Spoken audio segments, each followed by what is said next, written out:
What a spectacular October day in Kansas City, Kansas. Sunny, 72 degrees. As you look down on the Kansas Speedway, getting ready for race 4 in the chase and the first race in the contender round of the championship. Our aerial coverage today provided by Goodyear. Everything they learned making tires for the grueling demands of NASCAR inspires what rolls into yours. Goodyear, the official tire of NASCAR.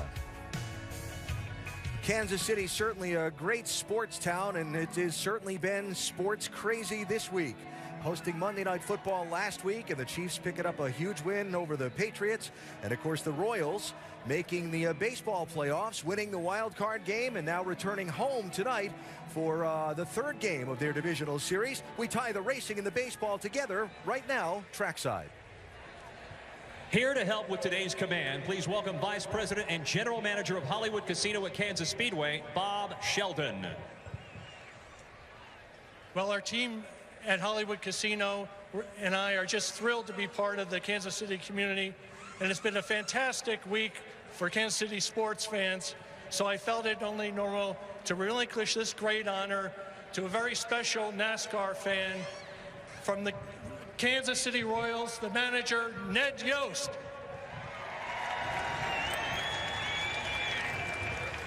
Hi, I'm Ned Yost of the Kansas City Royals. Boy, I'd sure love to be out there with you guys today, but we're a little tied up right now. This is my honor and my privilege to say, drivers, start your engines. Get up when you're ready. You got me on. In away. Yeah, 10-4 sound good. Somebody grab that gear switch for me. We'll get your bead fans after 10. Bead fans after 10. The other side of that opening there. 10-4. Ned Yost, longtime fan of the late Dale Earnhardt and a real NASCAR fan, and we wish him well across town tonight with his baseball. Yeah, we used to spend a lot of time with Ned and all of these games and stuff, and I'd like to see him have some success over there. That's a good start. Yeah, he's done a great job there, but he was wrong about one thing. They're not tied up. They got a 2-0 lead. They're in a pretty good spot. Going for the series win tonight here in Kansas City. Won't be much backing down today in the NASCAR Sprint Cup Series 400-miler at Kansas Speedway. Our telecast presented by Dodge. The cars rolling from the pit lane out onto this mile-and-a-half track. 3 pace laps before the green flag and the beginning of the event. So there are 3 drivers in the field who consider this their home track. There's Emporia, Kansas's Clint Bowyer. There's Jamie McMurray from Joplin, Missouri. And there's Carl Edwards from Columbia, Missouri. It is about a 2-hour drive from Carl's hometown to the racetrack here at Kansas Speedway. Says he used to drive by it when he was short track racing, watching him build the place, and never dreamed he'd race here. Well, not only is he racing here today, but he's in the championship, contending for a Sprint Cup title, and he's our ESPN in-race reporter, lined up in the 12th position. Hey, Carl, Dale Jarrett, the ESPN. You have a copy? Got you, Dale. All right, Carl, thanks for talking with us today. Let's go right to our mailbag question, and it comes from Carter in Las Vegas, Nevada. It says, your average finish at Kansas has been superb, but you've yet to post a win here. What would it mean to you to get that win today at your home track? Oh, man, I mean, this is it for me. There's no bigger race. I mean, driving around driver introductions the whole weekend, there's people here that, if it weren't for them, I wouldn't be here. You know, guys like Roger Mosher and Howard Hall and the Kimberlings and folks that, I mean, they're heroes of mine. So it'd be the world. Hey, Carl, we've got a beautiful day to race here, but I'm going to bring up something that I know drivers don't like to think much about, but it's out there. Since the repave of this place, we've seen just a rash of caution flags in each one of these races. From your perspective as a driver, why is that happening now? Oh, man, we're just going so fast. I mean, you drive down these corners at way over 200 miles per hour. The aero portion of this racing is so intense that if you're close, if you get loose because the air is dirty or you get beside somebody, I mean, you just lose it in an instant. Goodyear's put in a box where they have to make such a hard tire to withstand those loads that there's just no room for error. Thanks, Carl. That's a great explanation to our fans. We'll look forward to talking with you later on. You have a great, safe day out there. Cool. It's going to be fun. Carl Edwards starting in 12th position today. You can see the view from Carl's car and all the others by checking out NASCAR.com/RaceBuddy for enhanced race action today, live from here at Kansas Speedway. Speaking of those high-definition onboard cameras, Brad Keselowski is carrying our Ford EcoBoost on board today. And Kevin Harvick has the Sprint onboard camera. There's Casey Kane with the Chevy on board. And Kansas Clint Bowyer, new daddy, with the 5-hour Energy on board. Kyle Busch has the Toyota on board. Jeff Gordon has the Sprint onboard camera. And Jimmy Johnson has the Goodyear on board. All right, fellas. Beautiful day for a race today. Once again, got a little bit of a task ahead of us today, but the good thing about it is we're going to have some fun passing a bunch of race cars. That's what we're here to do. The task is getting from 32nd starting spot to the front. Carl Edwards, our final onboard camera today, the Sunoco on board. Our mailbag question came from Las Vegas, the hometown of the first pit report of the day. Jamie Little has it for us. That's right, Alan. You know, you mentioned the 48. It has been a struggle for Jimmy Johnson and this team this weekend. On Friday in qualifying, he spun, and as a result, he will start 32nd, and that ties the worst starting position of the year. And I talked to crew chief Chad Knaus this morning. He told me they're simply lacking speed, and their goal today, to stay on the lead lap. Jimmy Johnson has 11 straight top 10 finishes here. It'd be a big rebound to finish in the top 10 today. Doc Punch? You know, Matt Kenseth has won 2 of the last 4 NASCAR Sprint Cup races here. He has the best average finish of anyone since this track was reconfigured way back in 2012. Now, this place has a very narrow groove which rewards precision and patience, both of which are strong points for Kenseth. This team knows that Matt starts way back in 27th spot, but they fully believe that when the checkered flag waves, he'll be in the top 5, if not better. Here's Vince Welch. Through the first 3 races of the chase, there have been a variety of frustrations for Kevin Harvick and his 4 team. But his crew chief Rodney Childers gathered the group today and encouraged each member to focus only on their job, their race team, their car, and their responsibility. And if they do that, they believe that their day will include a trip to Victory Lane. Dave Burns? Earlier this year, Jeff Gordon's team hovered near victory lane with 4 top 5s before they finally broke through here at Kansas. Now, I asked crew chief Alan Gustafson how it was going this weekend. He said if the car is slow and Jeff is happy, that's bad. Well, good news. The car is fast, and he told me Jeff was never happy in practice. Jeff Gordon starts 5th today. Fast car, happy driver. I'll take the fast car on that balance. Eventually, it'll make the driver happy. I expect the 2 of you to have a different opinion on that, by the way. Yeah, I like to have a fast one that drives well, but Jeff's getting a little bit like Mark Martin was. When Mark complained about his car, he was definitely the man to beat. I think Jeff's adopted that. I think we're in for a really interesting day. We had, in this race a year ago, just a whole pile of caution flags. And in the May race, rather, here, we had about half the number, but all of them still were for crashes. So it's going to be a day where the drivers behind the wheel, and I think the crew chiefs on top of the pit boxes, are all going to be on pins and needles waiting to see what unfolds. Yeah, this is going to take a team effort to win this race today. These drivers have their hands full. We still have the wind blowing here today. We have a hotter track surface. I think that we're going to see more of that and tight competition. Joey Logano lined up in the 2nd row in the Team Penske 22 car. Good looking today, boys. Keep doing what we've been doing. So working well. Keep kicking ass. Has been working well. Top 5 finishes. The only driver to post top 5 finishes in all 3 of the chase races so far. Joey starting in 4th position today. So 1.5 mile track, 400-mile race. It's 267 laps, the scheduled distance. Kevin Harvick, the pole sitter, has chosen the outside lane. His 8th pole of the season, 197 miles an hour, the qualifying speed of this 1.5 mile track.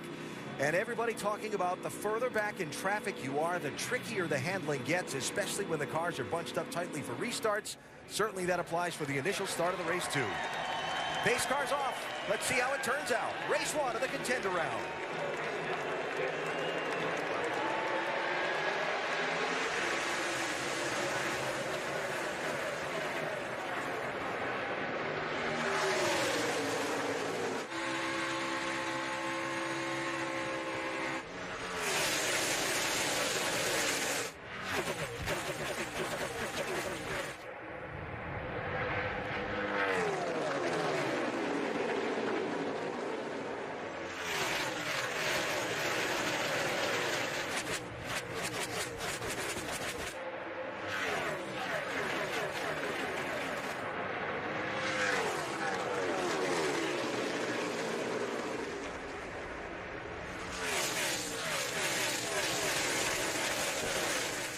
Jeff Gordon Dale Jr.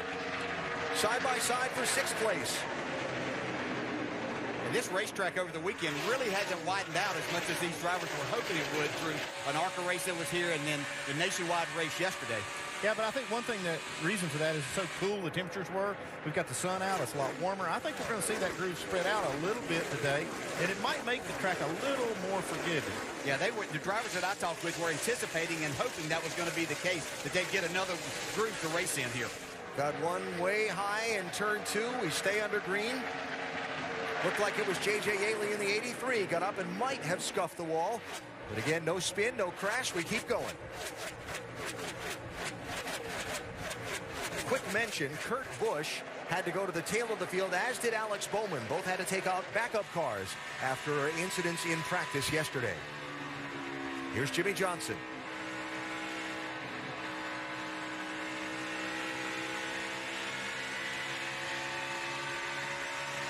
I know we have that piece we call the danger zone sometimes in the races. Well, certainly starting back in 32nd place, that is being in the danger zone at the beginning of this one. Yeah, there's no doubt about that. Not where you want to start your day, but you have somebody as calculating and as patient as Jimmie Johnson. If you give him a car that's pretty decent, he'll find a way before 400 miles are up to get himself up inside the top 10, if not the top 5. Denny Hamlin right back there with him. Just ahead of him is Hamlin racing side by side with Michael McDowell.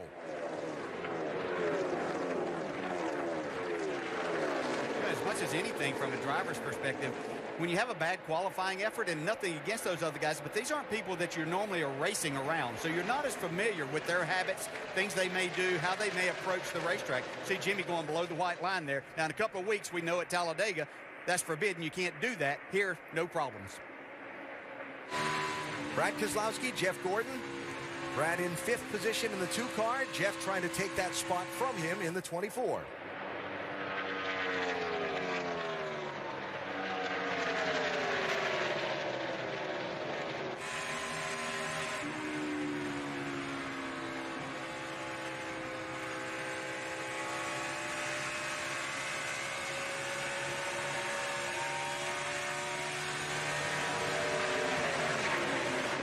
Just in front of the 2 car there, Eric Almirola had a great qualifying effort. They've been really good in the chase. They had the engine issue at Chicago that pretty much kept them from moving on. They've been really solid. This program's really coming around, especially at these mile-and-a-half racetracks. One difference this week. See the yellow window banner and the yellow splitter gone on that 43 car. Yeah. No longer in the hunt for the championship. Yeah, and it is a shame because, like you said, I think they really stepped their program up, especially when the chase started. And they had the performance, just not the luck they needed. And Eric's been very vocal this weekend about how this is one of his better tracks, and they were looking to keep racing because they can finish as high as 5th in the championship. Everybody that gets bumped out of the championship contending group can still finish as high as 5th in points. And if you're Richard Petty Motorsports, if you were to go back and tell them at the start of this season, hey, you can finish 5th in points, they'd have probably said, okay, that's great. That's right. Then we've made progress this year, and we're moving forward.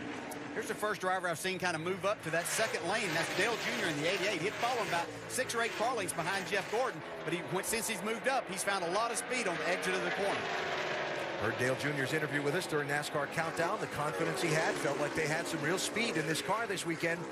And what better way to pursue through this very difficult 3-race round of the championship than to win the first one and not have to worry about the next 2. Junior up to 6th. Kevin Harvick out in front. Something we've seen a lot these days.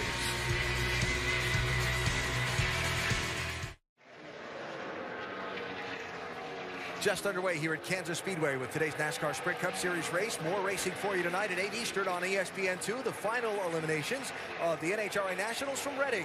Then next weekend, the action moved to Charlotte Motor Speedway. The Nationwide Series, Friday night, 7 Eastern, ESPN2. And the Bank of America 500. The 5th race in the chase is next Saturday night. Note that's on ABC at 7 Eastern time. Plus, we got a full night's coverage of qualifying for you Thursday from Charlotte and practice on Friday before the nationwide race. Got a lot of racing television for you next weekend from Charlotte. 16 laps in. Brad Keselowski looks like he's found a little something in the handling of this 2 car because he's moved up and is trying to find a way to get third place away from Brian Vickers. Yeah, I think what he found, Brian Vickers took away from him. It was that little higher line. Doesn't take long for word to get out when people start moving forward, just like Brad found the outside when he saw Dale Jr. coming towards his bumper. And he was able to go around the 43 car that way. Vickers saw the 2 and the 88 making time up there. I'm sure his spotter helped him a little bit there. He's been able to hold them off for about the last 6 laps now. Dale Jr. trying to see which lane Keselowski's going to open up under or around Vickers and see if he can follow through. Talked about how temperatures are much different today than they were yesterday for the final practice sessions and even Friday for qualifying here. Check out some of the track temperatures and look at the difference in the track temperature even from final practice yesterday to today. Yeah, it makes a huge difference from inside the race car. You know, there's one side that these drivers will tell you, we're glad that it's warming up, the racetrack can widen out, and our tires can get up to temperature a little bit quicker. But on the other side of that, I believe before this day's out, as they get more rubber down in these places, they're going to find out it's going to be a little slicker. Little lap traffic for these guys racing for position to encounter, and look who's moving forward. You might say he's flying. Come with the Cessna car there, yes. Number 1. I'll tell you what, just watch that right there. Keselowski gave up a spot to Junior, and looks like he might give this one up too. Figure out what happened to him, if he got a little bit loose or what slowed his progress. Going again now. So McMurray getting up there in that gray area. He's another one that's been using that higher line. Moved up around Almirola in the 43, McMurray did. Has picked up 4 positions since the start of the race. And another one of those home drivers, Jamie from Joplin, Missouri, looking to have a big day on his home track. Jamie.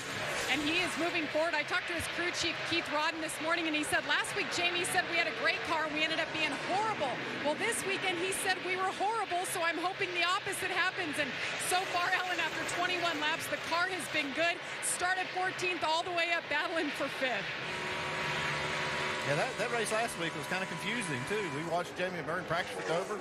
Very, very solid. Looked like he was going to have a really good weekend, and this never really materialized for him. No, I talked to him on Sunday morning. He was very excited about the prospects of his chances of winning at Dover, and that didn't materialize. But I tell you, he's taking the second groove to another level here as he's moving forward. Really carrying a lot of speed there. And watch the run that he gets off the corner. This is actually what I thought we may see with these warmer temperatures, is that track start to widen out a little bit. So Harvick and Logano pretty well clear of everybody else. Now Dale Jr. is 3rd. This is the race for 4th, 5th, and 6th. Vickers 55, McMurray 1, and Keselowski 2. I'll tell you, that was a really risky kind of pass because we haven't seen cars running that high all weekend. No, we haven't seen that, and you can see Vickers move up and try to take as much of it away and kind of force the one where he didn't think he wanted to be, but Jamie took that little bit of room and made the pass. If you've been watching any kind of sports television or even television this weekend, you've seen Jamie all over the commercials for his sponsor. Out there with LeBron James and Alex Morgan and Patrick Kane of the Blackhawks and so on. Really neat to see Jamie on a stage with people and on an equal level with people of that caliber. 7 laps from 9th to 5th for Jamie McMurray, while Kevin Harvick has led all of the 24 laps so far. There's your top 5.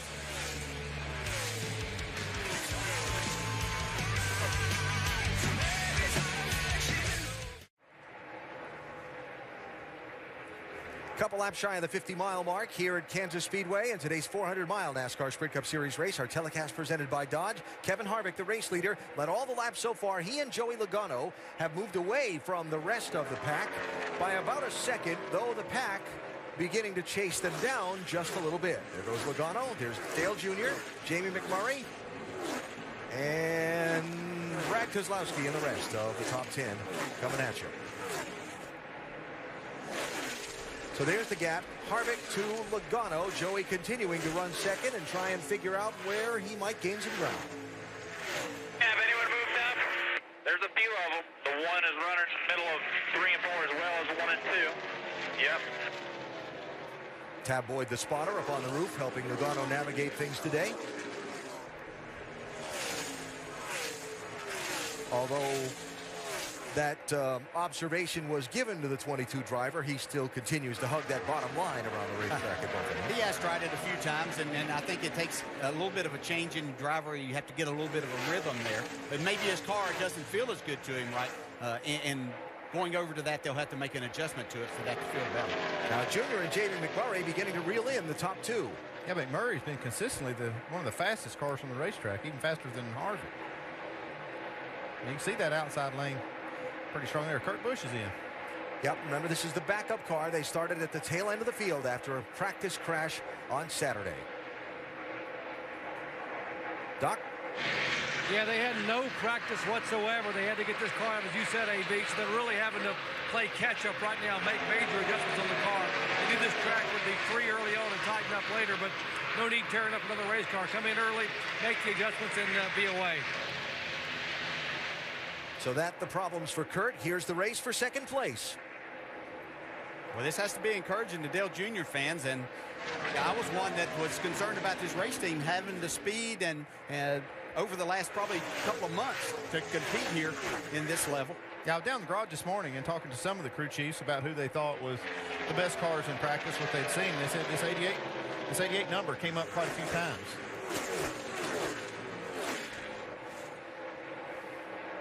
So Dale Jr. up to second place after starting in 8th position.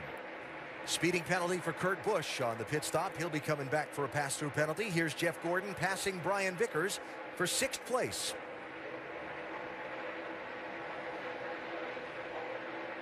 I cannot run the top. Therefore. And I'm just going to guess that probably right now that car's a little bit on the loose side for Jeff, and you can't get up there where you're trying to go up there to carry some more speed. Just not able to do that and make any time or feel comfortable. So Jeff having trouble running the high line, and yet still picking up one spot there as he just got around Brian Vickers, who's faded back from second starting spot. Long green flag run to start this race, just like we saw in the race here in May. So we'll be seeing the beginning of a green flag pit stop window coming up very soon.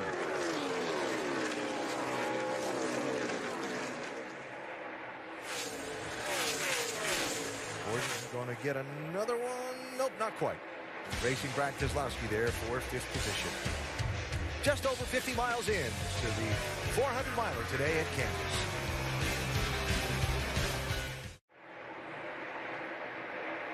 Back live at Kansas, you're seeing the first lead change of the race. Car number 1 going to the number 1 spot on the pylon. Jamie McMurray has driven from 14th starting spot to 1st. I'll tell you what's so impressive about that pass in particular is he had been making all the ground up the top side of the racetrack, way up there, but he passed Harvick on the bottom. Yeah, this is one of those cars that you like that'll go kind of to either place, but make tremendous speed on the top of the racetrack. He was really the first one to kind of start this trend going to the top. Saw Dale Jr. go to the middle, but Jamie's gone a lot further up than that. You see Jr. back there in 3rd has moved up also. Beginning to see some green flag pit stops here, Dave. 27 of Paul Menard is on pit road. His car, he talked about being tight in the center, but to the center in turn number 1. So as he's entering the corner, it won't turn for him. They'll change 4 tires, get him full of Sunoco fuel, and give him a chassis adjustment.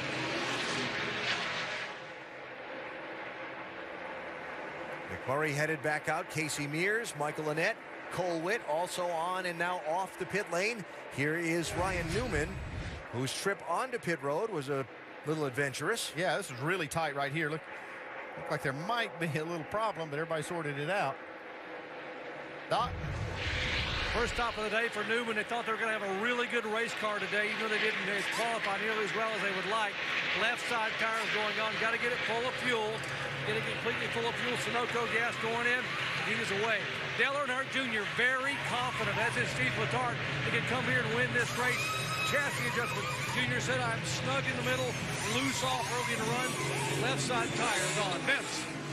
The 22 of Joey Logano been running top 5 throughout the course of the day today. Just a little bit too loose right now, particularly to move up to that top group. Chassis adjustment and an air pressure adjustment, 4 tires for Logano. Jamie?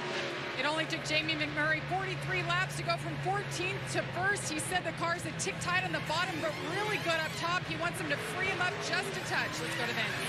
Kevin Harvick started from the pole, has led most of the way, and the car a little snug to the center and then too loose from center off. Doesn't have the drive off that he likes, so they made a chassis adjustment for tire change. Sunoco fuel for Kevin Harvick. Jamie?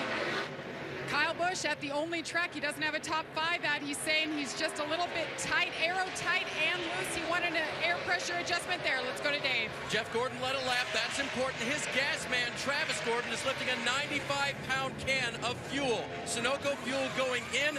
They'll put 4 fresh tires on, give Jeff a wedge adjustment to try to help the balance of that race car.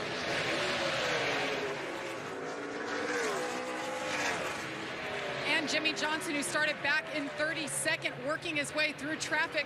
4-tire stop here. They will fill him up with Sunoco fuel and keep working on this car because it's not handling too great in traffic. Meanwhile, Denny Hamlin, they were pretty happy with the car. Darian Grubb telling me this morning they made adjustments. They thought they could work their way to the front. Not a great qualifying effort, but a great pit stop for him. The 2 is on pit road. This is Brad Keselowski coming in for his first stop of the race. Vince? Brad Keselowski a little loose in traffic and said the front end doesn't feel as secure as he would like either. It's going to be a chassis adjustment to snug up Keselowski. 4-tire change. Remember, he's already won once in the chase. They say this isn't their best track, but they hope to work on it and have a good solid day. A little slow on the stop. This is a race for second place behind Jamie McMurray, who will go back into the #1 spot after the exchange of pit stops. Harvick trying to pass Dale Jr. for that spot.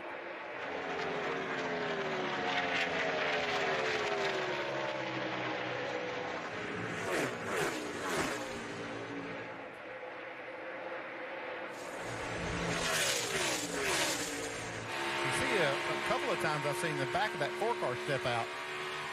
Did right there just a little bit. Still able to get by the 88.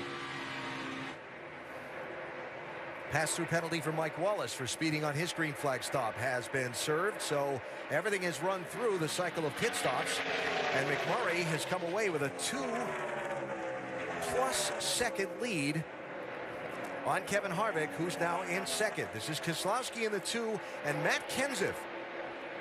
Keselowski losing ground on the pit stop cycle and Kenseth gaining a good bit.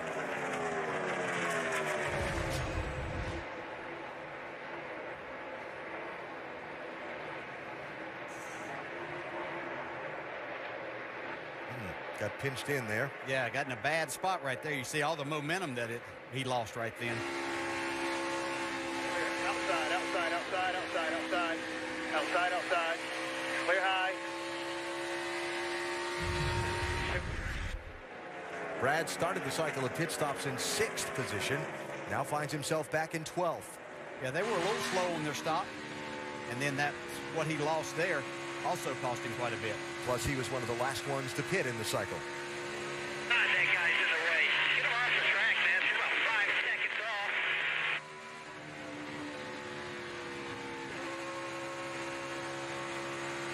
So Keselowski trying to make up some lost ground here after the pit stop cycle is finished. Jamie McMurray out in front. Kansas-based sponsor in Cessna and a Joplin, Missouri-based driver.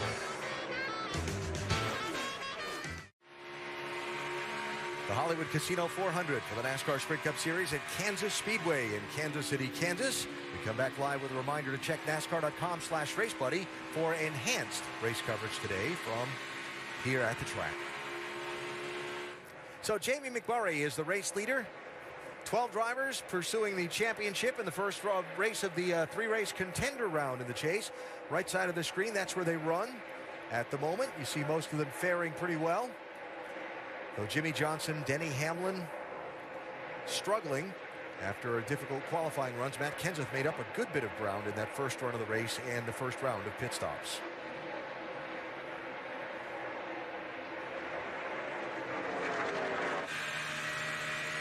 We've been talking about the Chip Ganassi Racing Team for a while and the uptick in performance that they've had between Kyle Larson and Jamie McMurray.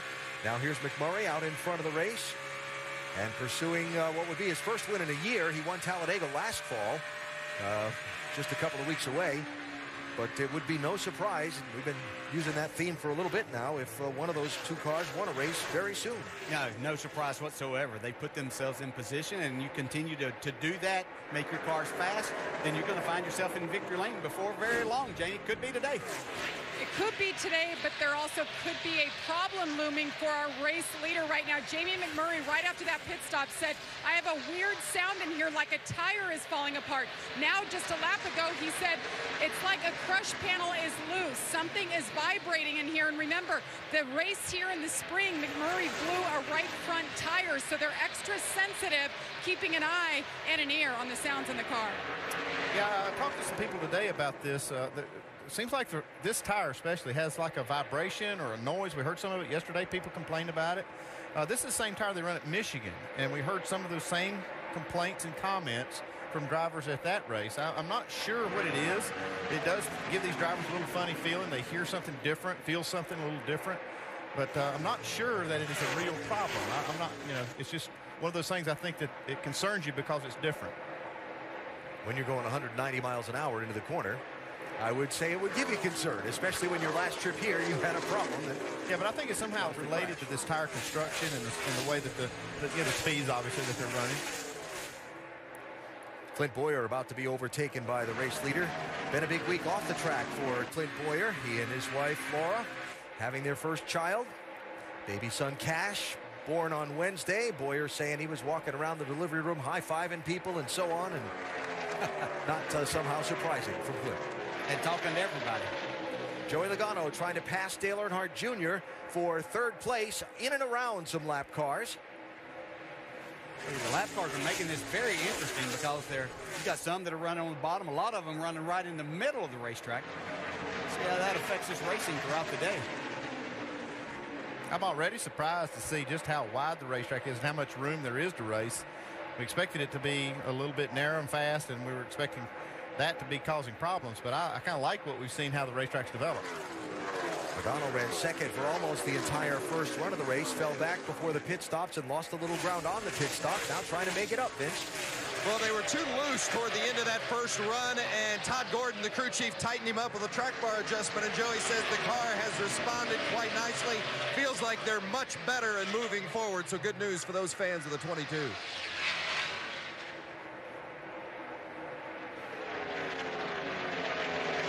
So Logano running in third position for now. Trying to chase down Kevin Harvick for second here. Harvick in the 4 as they work some more lap traffic. Down to 23 cars on the lead lap in this long, now over 100-mile stretch of green flag racing at the beginning after what we saw yesterday in the NASCAR Nationwide Series race and what we saw the last few races here at Kansas. A little bit of a surprise that we've had this long of a green flag stretch to start this one. Yeah, and I think a lot of it has to do with this racetrack really widening out as much as it did, as early as it did. I expect it to happen, but I thought that it would take somewhere over 100 laps for that to really come in, though. There you go.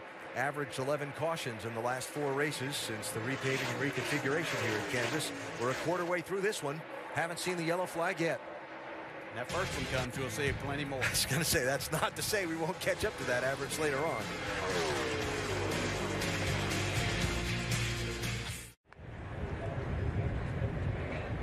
Yellow flag number 1 out here at Kansas Speedway. Debris in turn 4. You saw the cleanup truck out there in the background as the cars come to the pit road for service. Expect we'll see a lot of strategy played here. Expect a lot of two-tire stops. Jamie? Well, Jamie McMurray saying he had that vibration, but when he ran down low, it helped it. So they're going to try to tape up and reinforce that crush panel that was loose, and they were calling for right sides only. We'll see if they stick with the plan. Doc? Dale Jr. said the car was a little bit edgy after the wedge went in, and said it was a little edgy in the corner, a little free on entry, 2 tires either way. Vince? Joey Logano a little too free on exit, especially in traffic. It's going to be a 2-tire. No, they're going to switch now. 4-tire change, slight air pressure adjustment. The 4 of Kevin Harvick took just 2, right sides only. That 4-tire call is going to cost Logano a bit of ground. Yeah, quite a bit. There's the race off pit road. Yellow flag number 1 out here in Kansas.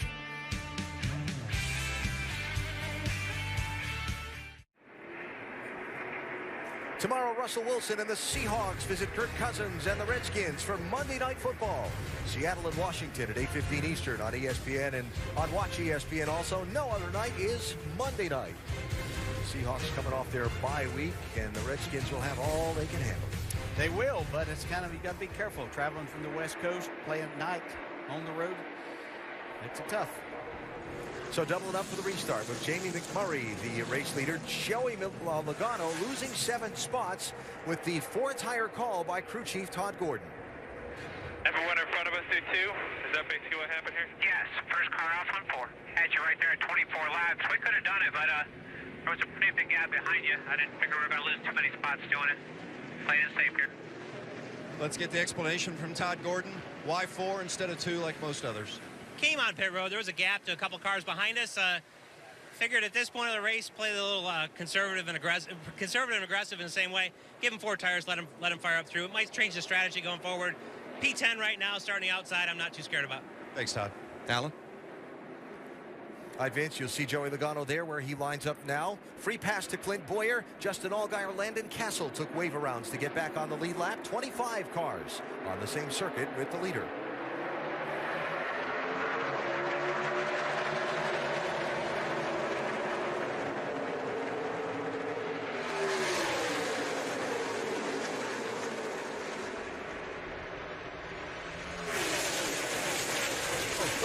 Car sliding sideways, down through traffic. Man. Is that correct, Biffle? Yeah. And for the lead, Dale Jr. underneath Harvick and McMurray. Yeah, a lot going on right there. 3 wide for the lead. Dale Jr. comes out in front. And they're 4 wide behind him off turn 4, back in the pack. Still trying to settle out from that jam up off turn 2. I don't know how Biffle saved that car, and that was going to be huge.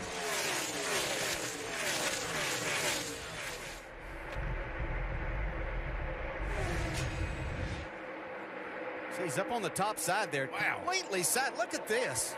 Good Lord. How did he save that car? Look at that. Some great driving around him, too. Oh, unbelievable.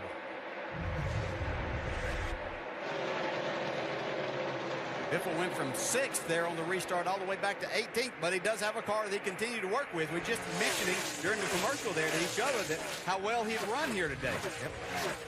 So Dale Jr.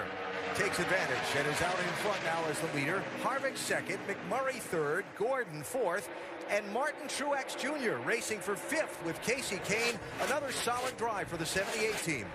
Yeah, something that team's really found for Martin Truex to make this car drive a lot better. The last few weeks have been a lot better. Solid effort. Trouble car in the wall, turn 4. Kurt Busch. Here he comes down pit road. It hit it a ton, blew right front. Now, very difficult couple of weeks for Kurt Busch. Few weeks, actually. And the 41 backup car that he started this race in goes to the garage damaged in an accident. Let's go back and show you while we were watching Biffle and the big shuffle off of turn number 2. Also show you how Dale Jr. went from 3rd to 1st for the race lead. See a wiggle by Harvick in the 4 car, and that kind of slowed up the top 2. A lot of momentum from that 88. He was pretty serious about taking the lead right here. Just 88 out front. That's a nice pass. Really good opportunity there. See right there. Wow. That's what a hard hit. Goodness. Yeah, that's just the worst thing for a driver. You see, there's nothing you can do. Kurt will be more than happy to see Kansas in his rearview mirror after the weekend he's had. Wow. Not been fun for him here. So yellow flag again after we ran the first 100+ miles caution free. We've quickly seen a second one here after that hard crash in turn 4 for Kurt Busch. Tony Stewart gets the free pass at this caution. Yeah, that came really quick after a restart, so I would assume that maybe he had some contact with another car, maybe in that jam up that we saw with the 16 of Biffle. We talk about all the safety innovations that have been around this sport over the last 10, 12 years, and those safer barriers, there's nothing that's been any more important to these drivers. That type of lick right there, the concrete wall that we used to have, would be devastating. Eric Almirola will be the first lead lap car back in 18th place to make a pit stop here.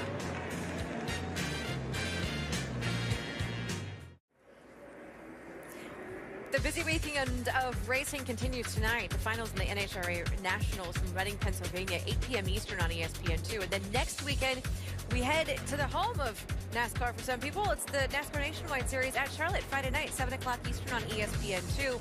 And then on Saturday, the only chase race under the lights, the Bank of America 500 at Charlotte. Join us on ABC, 7 o'clock Eastern. That is Saturday night. Back here at Kansas for chase race number 4. We were caution-free for the first 70 laps. Now it's really getting interesting. Hello to you from inside the Quicken Loans ESPN pit studio. I'm Nicole with Rusty and Brad. You say wind might be to blame for some of what we're seeing on the track. Nicole, I really do think so. I've been out there, look behind the back of the pit studio here. The winds here in Kansas are really, really strong. 30, 40 miles an hour heading down into turn 1 and turn 2. And actually the winds are stronger down low. And I tell you, I really think it's causing these guys a fit out there on the racetrack. You see them get loose. Look at Greg Biffle right here. Really got that thing sideways. We talked about how hard the tires are. Track's hard to get a hold of. Let me tell you what, when you start blowing that much wind at a car, it causes it really hard to handle. Now, a few laps ago, there was a roar from the crowd. That's because a certain driver took the lead. That would be Dale Earnhardt Jr. Yeah. Looking strong. He is looking strong. And once again, I think we're back to racetracks, high speed, high grip that he excels at. We heard Dale Jarrett tell us this week on a conference call, a lot of drivers are going to get back into this thing because of that. He's one of them. This is the most laps that Junior has led since Pocono. From 8th to 1st in 82 laps, Alan. Brad, did you really say during countdown harder to pass than a kidney stone? He did, Al. I heard it.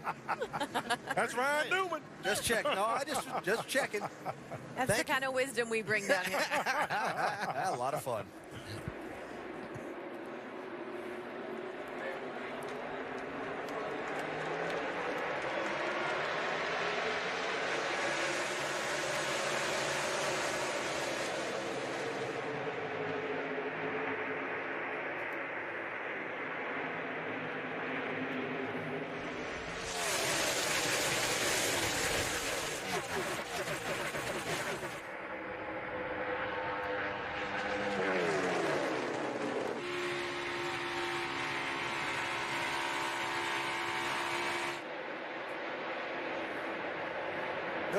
Little wiggle off turn 4 for Jeff Gordon, and they're scattered around he and McMurray. And Gordon caught a little piece of the wall.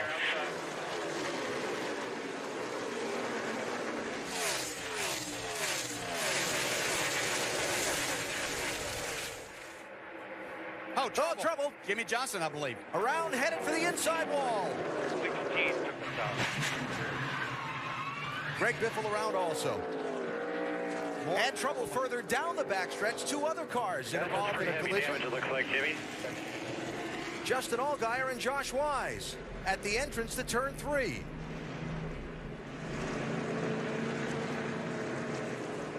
Dropping oil, guys. A lot of it. Should I shut it off?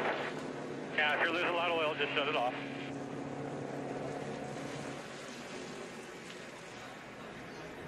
Jimmy Johnson, after qualifying way back in 32nd place, had made up some ground in that second run of the race. And on the restart, I saw him out there 3 wide off turn number 2 the first time around, really making what looked like some speed, but then it got all bottled up on him this second time around off that corner, and there's the result. Yeah, I think he got a little help on that one. Yeah, probably so. As these things happen to 24 and the 1, having that issue off turn 4 really put these cars right together. Justin Allgaier and Josh Wise crashing down the other end of the backstretch as a result of the stack up that happened off of turn 2.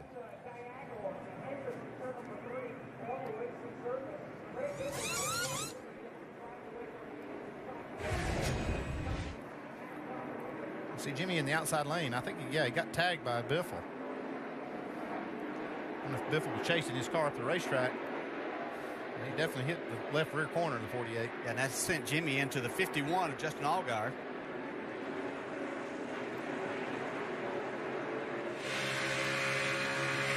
He's still in the middle second. And that right there was Come on. Hurry. Misjudged by Greg Biffle. He thought that he was just going to be able to slide in behind the 48. We've seen this a few times this year, if you can remember. One all the way on the bottom, inside 2.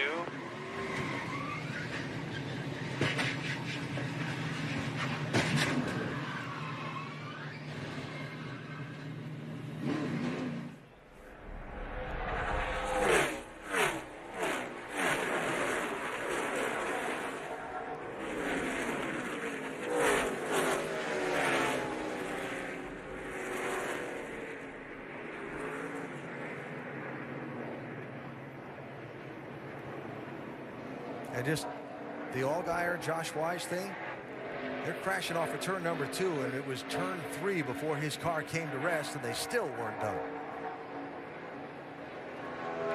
And for Jimmie Johnson, literally a big blow in his championship hopes today here in Kansas.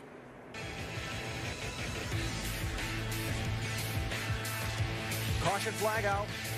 Shy of the 1/3 mark of the race. The 6-time champion gets the worst of it.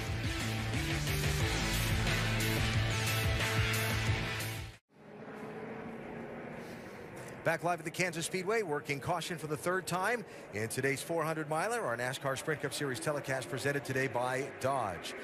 It's one of those things that just after another restart, with the field still bottled tightly up, someone had a problem off of turn number 4 that turned into big trouble off turn 2. Yeah, here's Jamie McMurray. Just gets into Jeff Gordon. Gordon into the wall just a little bit.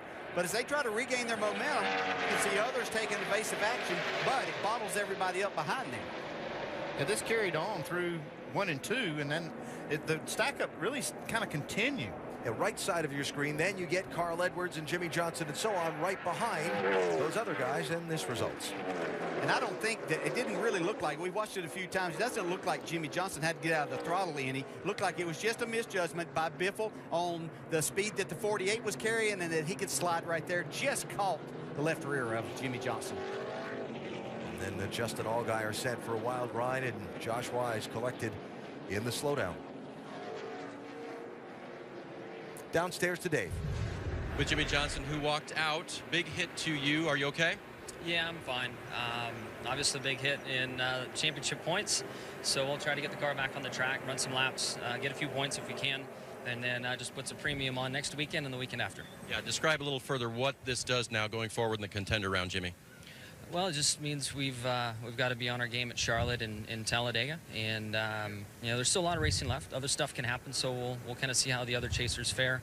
You know, if I can get taken out today, somebody else can later in this event or at Charlotte. So we'll do our best to get on track, and then certainly need W's, I would assume, moving forward.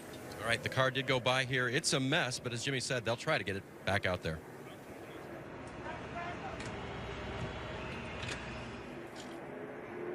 So Jimmy dropping half a race instantly behind the 8th place cut line that comes up 2 races from now.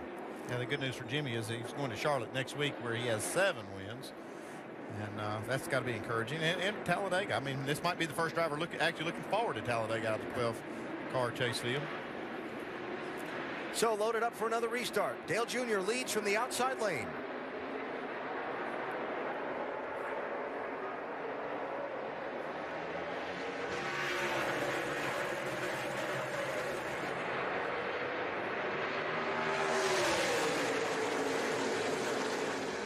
Martin Truex Jr., and that's 78 right there. And that outside, he wants 2nd place now. It's been a great racetrack for Martin Truex Jr. over the years. Done everything but win here.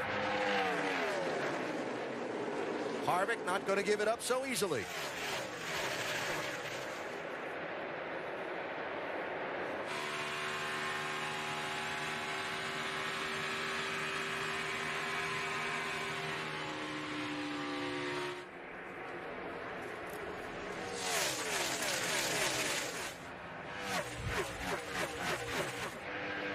Kyle Busch 18, Casey Kane 5.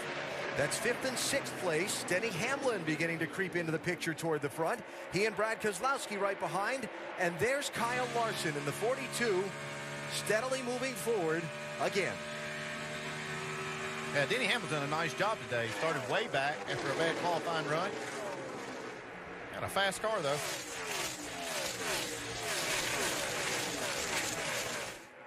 Fast pit crew has helped him too. Yeah, and a really fast car. After about 4 or 5 laps is this 42 car. He struggles a little bit on the beginning on low air pressures, but man, when this thing comes alive, it's the fastest race car on the track.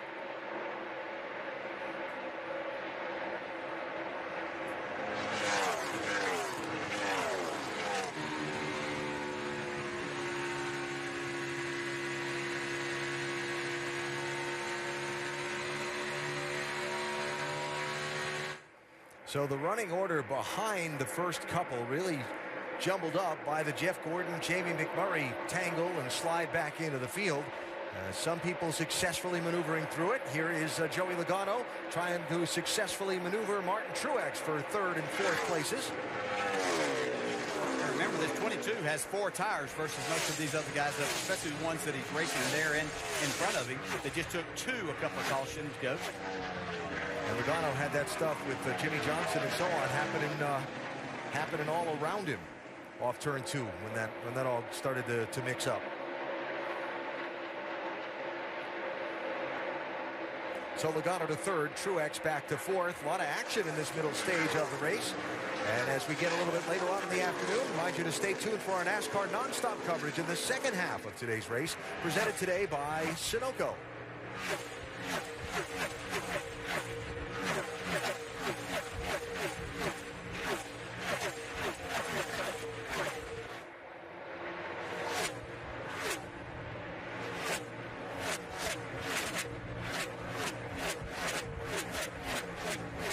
Just joining us, just coming up on 150 miles of this 400-miler at Kansas Speedway. The first 70 laps, over 100 miles of this one, ran nonstop under the green flag. Kevin Harvick did most of the leading. Jamie McMurray charged up through the field to take the top spot. A round of pit stops and some strategy shuffled Joey Logano back into the pack a bit. Then a couple of quick cautions, and that big crash a minute ago has really turned some people's running order and relative track position inside out. Jeff Gordon, who'd been up in the top 5, is now way back in 21st place. Jamie McMurray is way back in 10th place. And here's Kasey Kahne inside the top 5 in 5th position and trying to get 4th away from Truex. I tell you, Kasey Kahne and Kenny Francis were both excited about this weekend. They feel like that these next 2 weeks are some of Casey's best racetracks. They really thought they could win either here or in Charlotte next week and move themselves on to the next round. Yeah, and take them off that hot seat they were on last week at Dover. It was a tough race for them, but they were able to transfer.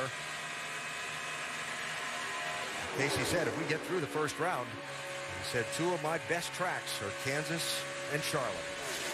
They got through the first round. Of course, had the loose wheel and got behind, and the pit stop cycle and so on barely worked out in their favor and eked their way through the cut line.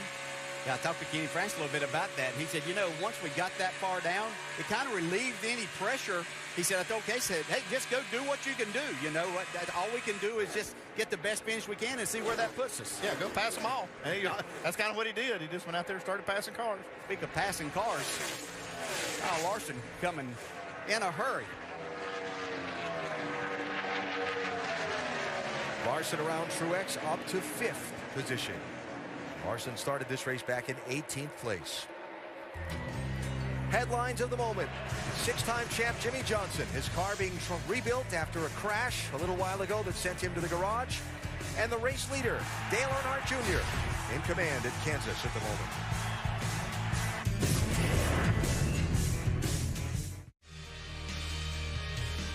Downtown Kansas City, just across the river from where we sit at the Kansas Speedway in Kansas City, Kansas.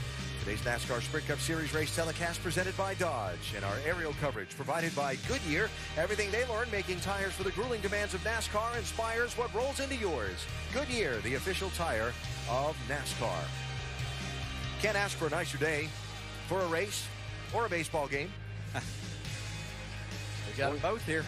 Royals hosting the Angels over at Kauffman Stadium later on tonight. Right now, the other side of town, the first race in the contender round of the chase is ongoing with Dale Earnhardt Jr. out in front of Kevin Harvick by 1.2 seconds. 6th place here, Jamie McMurray rallying after the dust-up with Jeff Gordon off turn 4 earlier that kicked him back in traffic, now trying to pick his way back toward the front. Boy, he is using that high side, and he is flying by these guys. That looks like fun, Dale.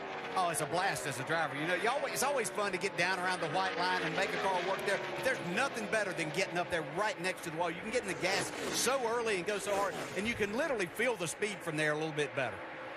Kicking up a cloud of dust, he went into turn one so high. Well, they took his other lane. You know, he had moved up, and he was about a car width off the wall, but others got running there, so rubber being put down there is not quite as favorable, so he's moved up a little further than what everybody else is, trying to get a little bit more grip and speed, and it's working for him. McMurray had gone back to 13th after the skirmish with Jeff Gordon, and he's picked his way again back up to 6th position.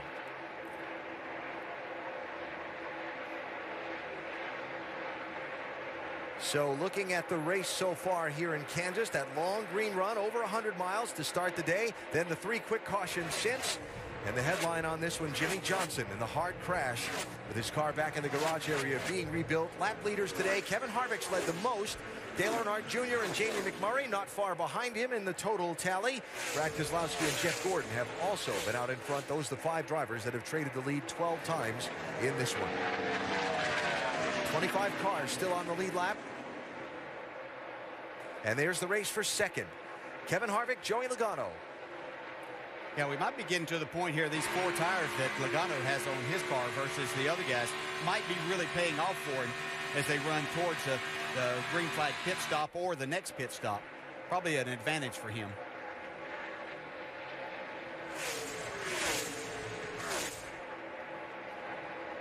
Alex Bowman in the line Logano wanted to use, but he was still able to make it work and get around Harvick for second place. Aric Almirola's off the pace.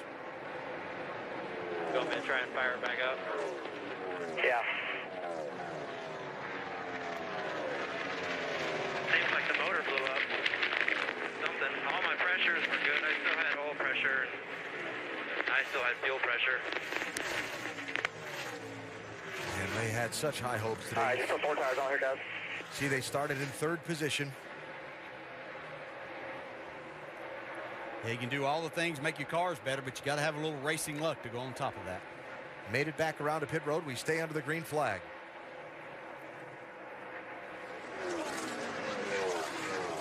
Logano's taking over that 2nd spot from Kevin Harvick now.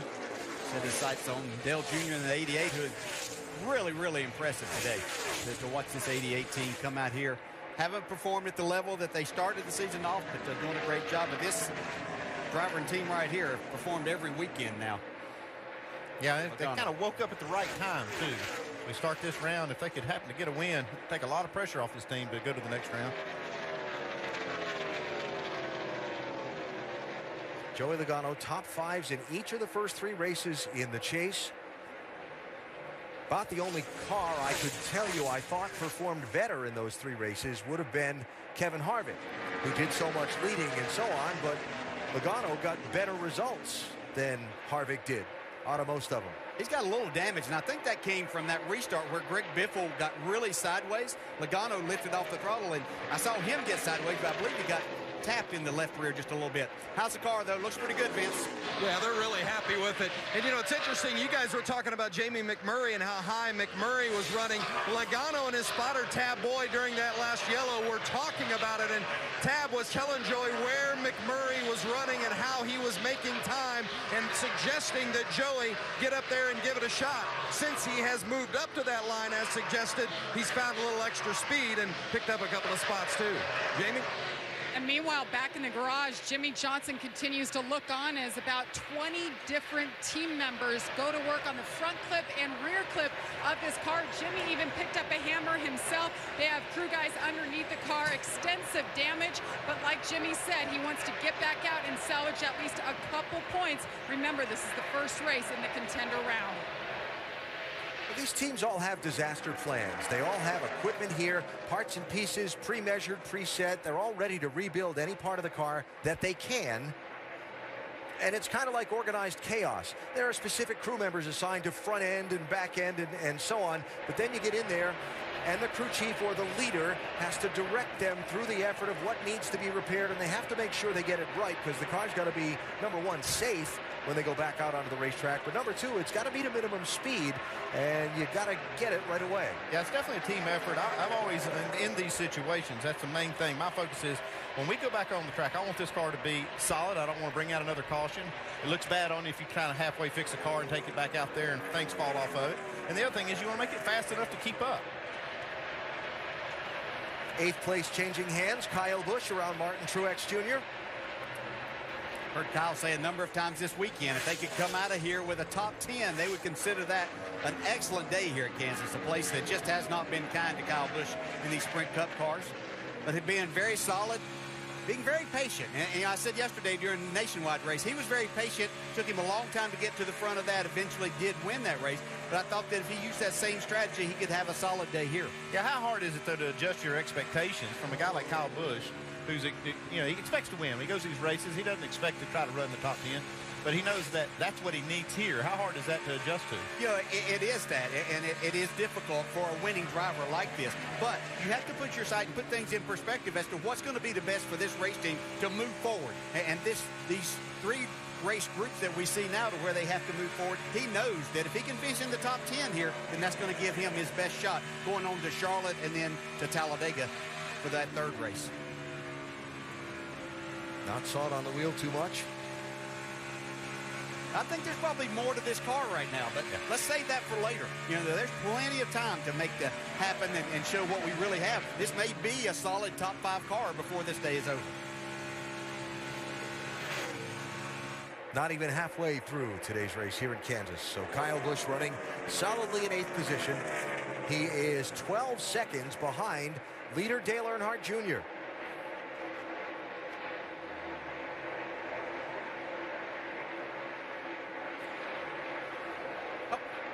Uh-oh, something happened to Junior right there. He gets off the pace. Out of 4.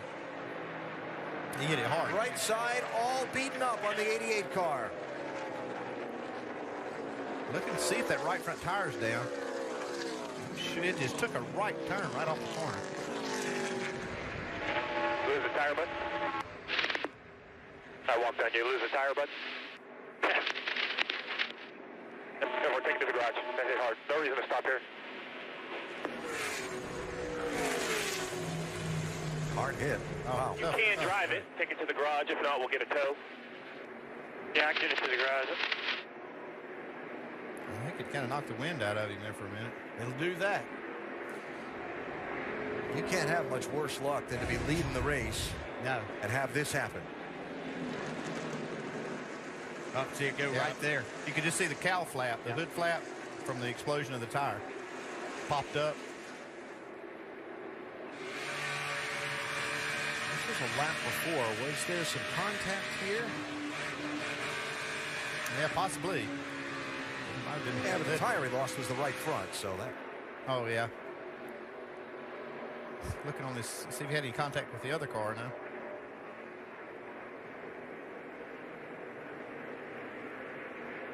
That's the one thing, though, about running high, that anything that comes off of these other cars or anything like that goes up to the top of that racetrack, and if you continue to push that up, there's that possibility of running over something. Had 38 green flag laps. You okay? Yeah, I'm happy about that. Hit the wall pretty good.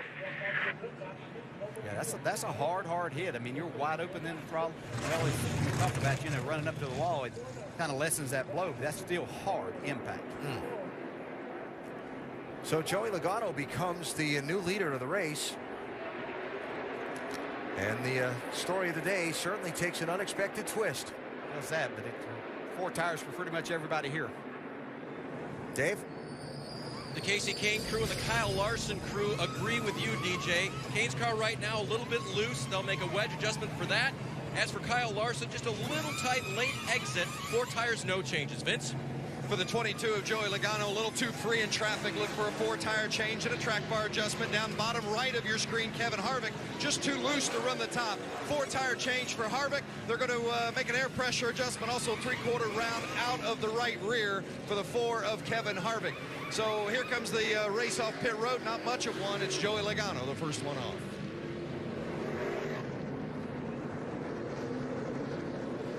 Top three hold their positions. Matt Kenseth with a long stop, top right of your screen, as his crew works on the front of the 20 car, and somebody's lost a tire. That is at the turn 4 end of pit road and is being returned to the Paul Menard team.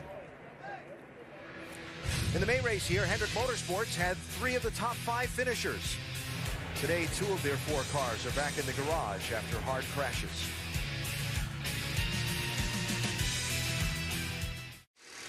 And welcome back to Kansas Speedway. Back in the garage, busy times for Hendrick Motorsports. Dale Earnhardt Jr. led 45 laps. You were leading and straight into the wall. What happened?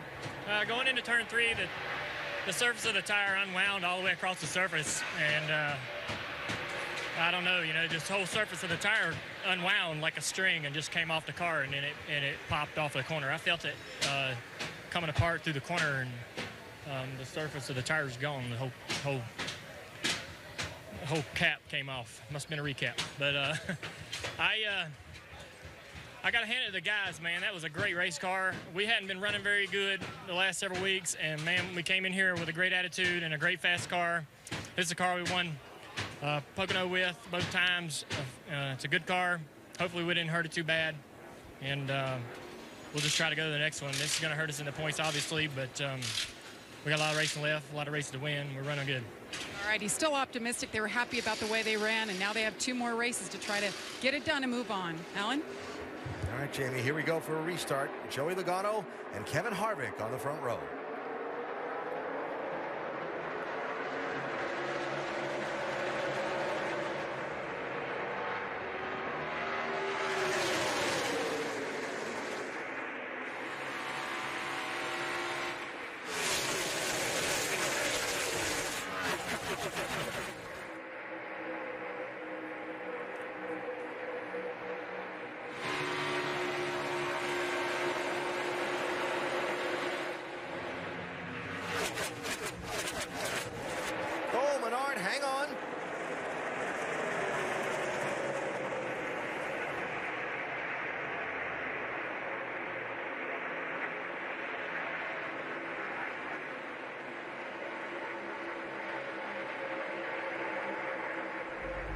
Things all kind of dicey in the pack on these restarts. Kevin Harvick back in front.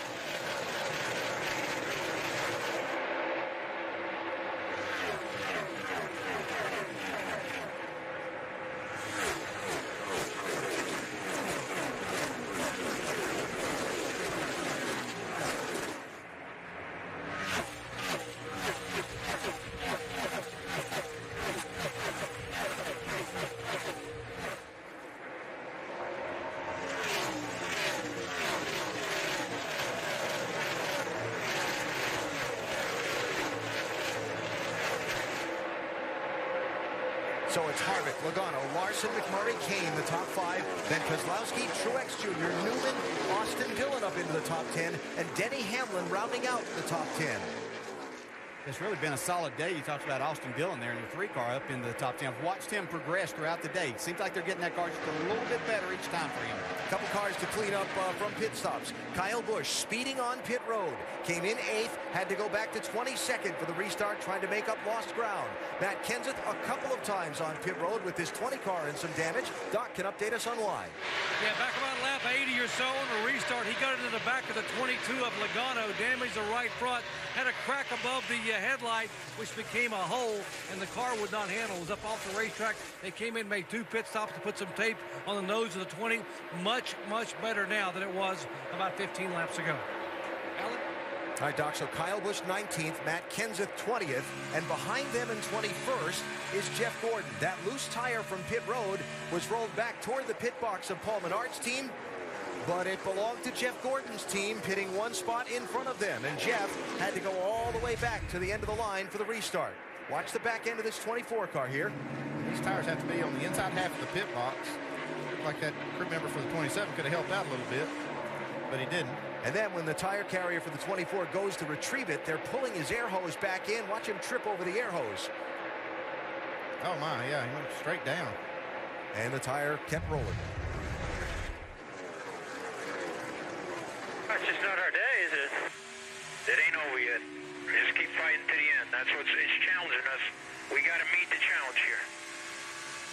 Eddie DeHaan, the spotter, talking to Jeff Gordon, and a very good perspective there. Long way to go. Joey Logano trying to get back around Kevin Harvick for the race lead. Yeah, that last row, that 22 looked strong, but we thought maybe it was the 4 tires that he had taken on. They're all even now. He's still strong. Took the lead from Harvick. Yeah, the good thing about putting 4 tires on this every time, you can make adjustments to that. You don't have to wonder, was it those 2 tires that made the car do this? They know exactly what's done. They've got it handled the way Joey Logano wants it right now for sure. Yeah, I almost questioned that 4-tire call by Todd Gordon when he made it. Didn't give up as much spots as he probably could have. He was able to make them all back up now, up front. So as the race crosses its halfway point, Joey Logano is back again in the race lead, Vince. You know, and when you talk about those 2 tires versus the 4 tires early on in that 22, Todd Gordon told me this morning, he said, we like the 4 tires as much as possible because we think that makes us more on offense as compared to 2 tires and being on defense. He said, so early in the race, look for us to make a 4-tire change when a lot of others go 2. Now, they also made a chassis adjustment on the previous stop, and they've got Joey Logano fixed up. He just came on the radio and said, I like what I've got to work with right now. I spent some time with Todd Gordon in the garage this morning, and he said, I asked him what he thought about his car and the day, and what to expect. He says, my theory today is tight is right. As long as our car stays tight, we'll be good. It looks like it is. Crew chief after my own heart right there. He might not like what he sees in his mirror, though. That 42's coming strong. Kyle Larson, 3rd and closing. But at the halfway point here in Kansas City, it's Joey Logano out in front.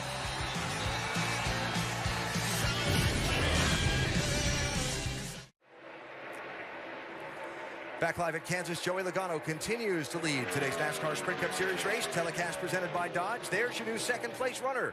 Kyle Larson has just passed Kevin Harvick. Larson today, the biggest mover in this race. We check those numbers, brought to you by Sprint.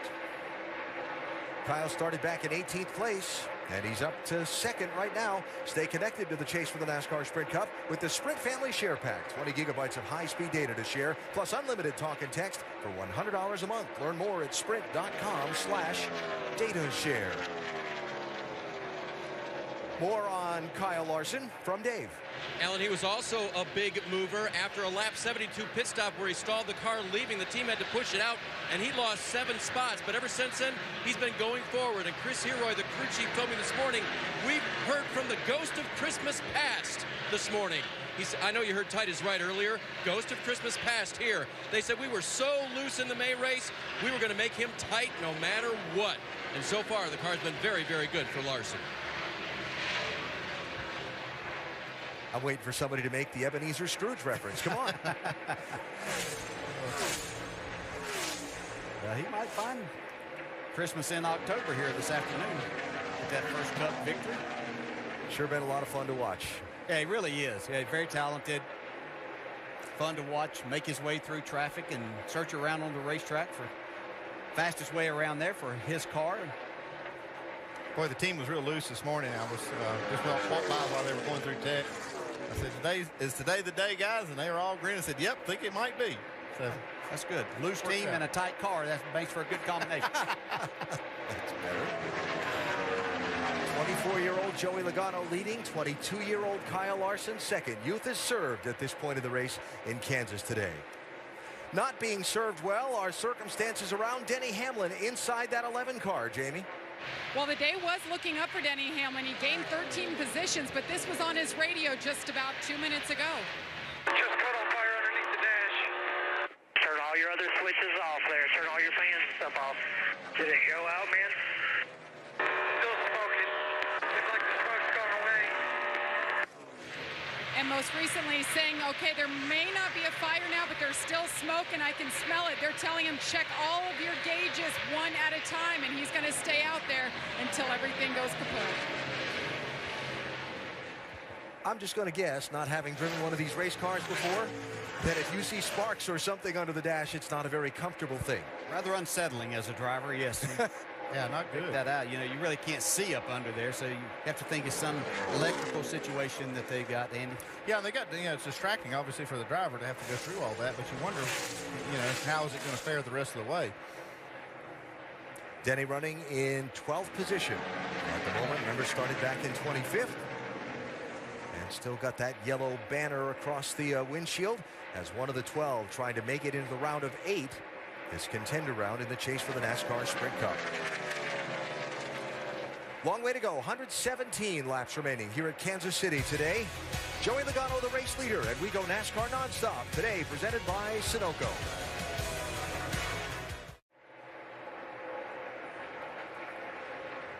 The Hollywood Casino 400 for the NASCAR Sprint Cup Series at the Kansas Speedway in Kansas City, Kansas. Back live looking at the race for the lead. And a reminder that you can go to NASCAR.com for all your latest NASCAR information. Kyle Larson, 42, has run Joey Logano down in and around some lap traffic. Was a little bit closer than he is at this moment. But Larson appearing to be on a roll here in this middle stage of the race. I watched this 42 car yesterday in practice. Was really impressed with what I was seeing.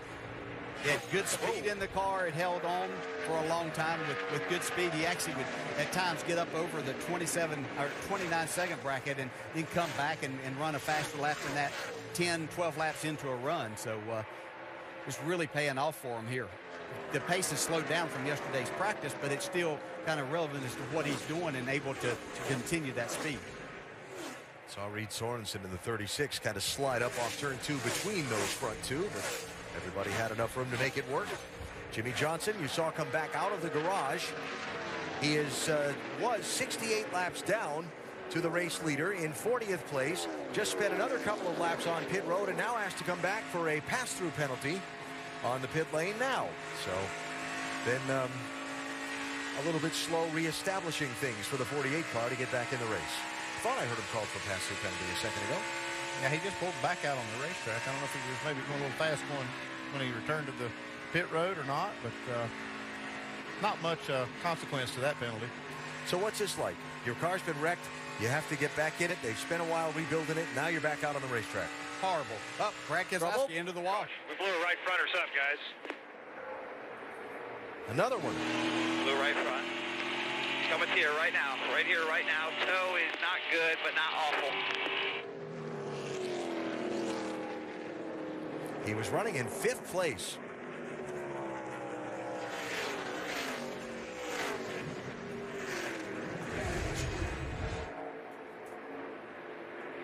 Oh, yeah, almost exactly like the 88 car, just a different spot on the track.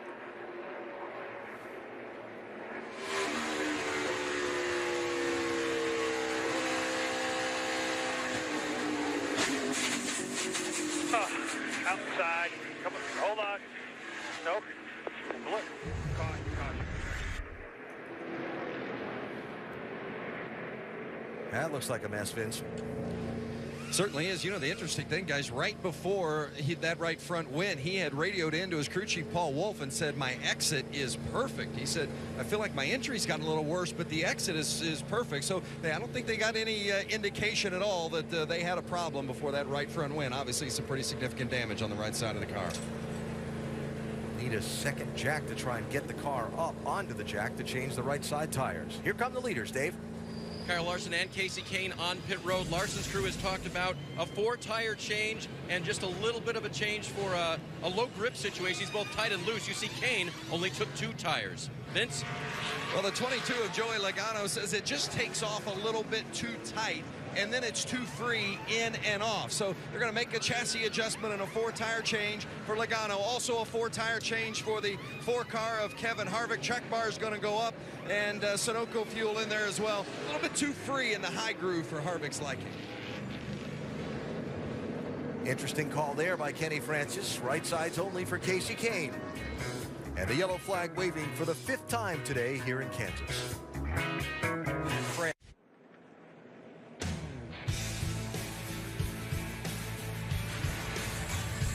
NASCAR Sprint Cup Series at Kansas, presented by Dodge, is brought to you by Nationwide. Nationwide is on your side. Well, We were expecting a little bit of drama today at Kansas with 104 to go. This is, after all, race 1 of round 2 of the chase. And if you are just joining us, the 5-Hour Energy Rapid Recap is going to get caught up on what has happened so far. Chase contender trouble starting. Yeah, Jimmy Johnson coming off turn 2, and Greg Biffle gets in the backup and spins him out. They both wrecked. Big damage on Johnson's car. He's back on the track right now, but he's several laps down. He's 73 laps off the pace. Bad day for Jimmy Johnson. Shown in 40th. Another bad day for Dale Earnhardt Jr. Maybe a sign of things to come for a few drivers here. Yeah, Dale Earnhardt Jr. led 45 laps, had a strong race car, but we've heard drivers talking pre-race, throughout the race, about the tires. They're concerned with right fronts. Jr. hits the wall leading. And guess what? Right front tire issues for Brad Keselowski as well. He hit the lap on 160. Wasn't leading, but he was in 5th. Yeah, he didn't see this coming either. He just reported in that his car's really doing great, handling wonderful, and all of a sudden, bam, blows out right front tire right in the wall, and he's got some major repairs right now going on. Keselowski currently off the track, shown in 28th, Fallon. And we're lined up for a restart here. Casey Kane is the new leader. Remember, they changed just right side tires on his pit stop. Everybody else took 4 fresh tires. Is Kane unable to get going, really spinning the tires there. You can see the advantage for Logano and Harvick on the inside. Hamlin down to the apron, 4 wide into turn 1 there.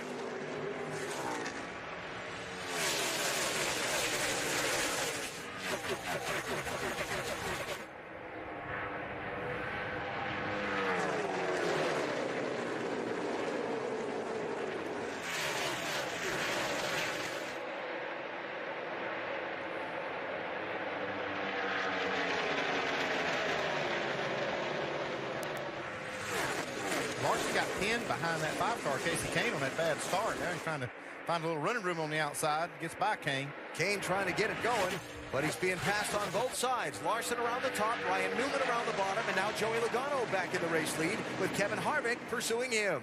You know, 2 tires is not a bad situation when you've got a lot of others that do the same thing. When you're racing against 4, not going to work out too well for you.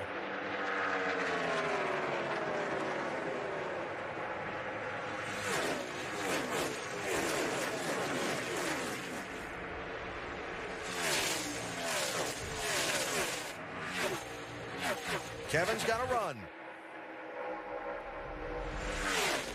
And he's through.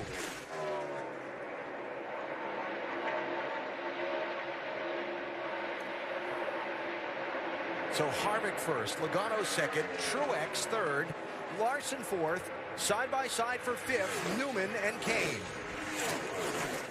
Yeah, Kane really slipped up going off of turn 2 last time. Gave Newman a big run. He's able to complete the pass now, going in the top 5. Larson going by for the 3rd spot. And up front, Logano with another rally back around Harvick.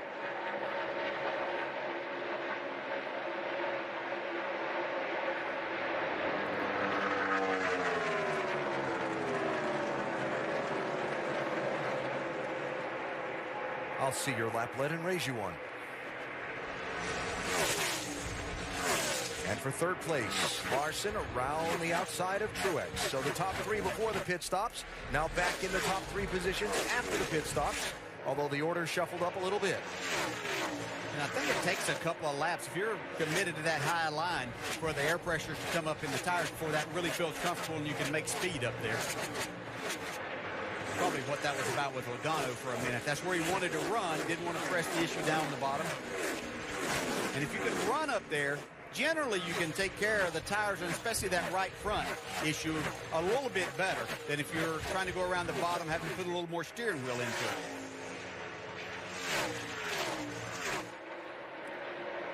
So 21 cars on the lead lap. Landon Castle got the free pass at the caution for the Brad Keselowski issue, and Joey Logano once again the race leader. Vince. Well, and Logano radioed into crew chief Todd Gordon to alert him to the fact that he took off even tighter this run. Remember, that was his complaint from the previous run as well. So they did make a slight adjustment, but even tighter on takeoff for Logano on this run. So they'll likely address that. They did, by the way, assure Logano that his right front tires have looked good all day long. He was obviously concerned about what happened to Brad Keselowski, his teammate, but they told him your right front looks great. You want to make that driver feel, you know, like everything's okay, because there's not a lot he can do, but I would be a little concerned after seeing that 2-car blow that right front. We've seen at least 3 failures on that right front corner today. I want to explore what you think might be going on here and what some of these teams remaining in the race might be thinking about it in a minute. Casey Kane, Ryan Newman for 5th place, which you can continue to see in our NASCAR Nonstop coverage. 95 laps to go in race 1 of the contender round of the chase, and we have sure had some unexpected exclamation points in this one so far. Joey Logano leads this race for 2nd place between Kevin Harvick and Kyle Larson, with now 89 laps to go here today at Kansas Speedway. ESPN's all in for coverage of the World Series of Poker. The best players in the world put it all on the line for the biggest bets, raises, and bluffs. The World Series of Poker telecast presented by Gentleman Jack tonight at 9 and 10 on ESPN and live on Watch ESPN. We have had some in our NASCAR race at Kansas today for whom the chips are down. Yeah, they're definitely going to have to go all in these next couple of races. Jimmie Johnson, Dale Earnhardt Jr., Brad Keselowski. Johnson bumped in the left rear and crashed. The other two suffering right front tire failures, it would appear, that both took them in the wall. Here's that race for 2nd place still. It's going to be much of a race at this point. Kevin Harvick realizing that 42 a little faster at this point in time. So Kyle Larson up to the number 2 spot. Let's talk about this tire situation. Dale Jr. and Brad Keselowski, we both saw with right fronts very visibly going down and throwing them into the wall. Both had very good, fast race cars. As Jr. comes back out from the garage area and rejoins the race, by the way, 57 laps down in 39th place. Theories, I know we're up here in the booth and not working on the race cars or driving them, but theories on what we might be seeing. I mean, we expected crashes and yellow flags today, but I don't know that we expected this. Yeah, I think the one thing from a driver's standpoint that you, Andy, I look at, and my explanation might be a little bit simple. It's probably much deeper than this, but just thinking about what may be happening. A tuning tool that they have is camber in the right front. We talk about how hard these tires are, needing to get some grip, make the car turn a little bit better. You overdo that, you've got long straightaways to wear the inside of the tire out and create a problem, but could be deeper than that. Well, I mean, camber does. There is a performance advantage to playing with the right front camber. It does come with some risk, and I didn't see this coming, so I didn't realize this was going to be an issue. But it seems like it is. This track, though, I talked to some of the crew chiefs this morning, has some of the highest loads in that right front because of the speeds that we're seeing that they see anywhere. And the one thing that you can't really change the camber during the race, so you can't really control it. The other guys, I'm sure, are nervous. The one thing that they can do is to keep their cars as free as they can and still be fast enough. Okay, I try to take a little bit of that pressure off of the right front. And we heard Joey Logano saying that this is like the tightest he's been. He's fast, and that worries me a little bit. Now, if you are behind the wheel, if you're the crew chief on top of the box and you've seen this going on, does it change your thought process, how you drive, how you adjust on the car as the race goes forward? Yeah, it definitely changes my perspective. And I'll probably, I would be talking to the driver a little bit. Hey, look, I want to know just how tight you are. How much wheel are you putting in it? Can we free it up a little bit? Maybe take a little pressure off that right front. Yeah, and as a driver, I want to know just how bad is my tire, or give me the real information there. And do I need to adjust that? Yes. Okay. If we free this up, then I'm going to have to change the way that I attack this racetrack a little bit and see if I can help that right front situation. And the question, Andy, you talked about the higher loads here. Now this has progressive banking, 17 to 20. Now does that go up? We see them running high because you're getting into that higher banking. Does that have any effect on it at all? Well, it could for sure. But and the driver can change the way that car drives a little bit by his style and take a little pressure off that right front. But the problem with, like the 2-car, I don't think that you would have seen any visible sign of any problems before that tire blew out. And I think that's the issue. I think they look really great until they don't. Jeff Gordon passing Paul Menard for 9th, continuing to rally from when that tire rolled away from his car on the pit stop. Gordon had lost track position earlier when he had to make a pit stop out of sequence with some of the others when he and Jamie McMurray had a little dust up off turn number 4, and that 24 car scraped the outside wall. Yeah, Gordon and Kyle Busch have made their way back inside the top 10 now, so nice rally for them. Casey Kane hanging on this 5-car with just those 2 tires that he got. Actually gaining back a position there by passing Martin Truex Jr. for 5th place.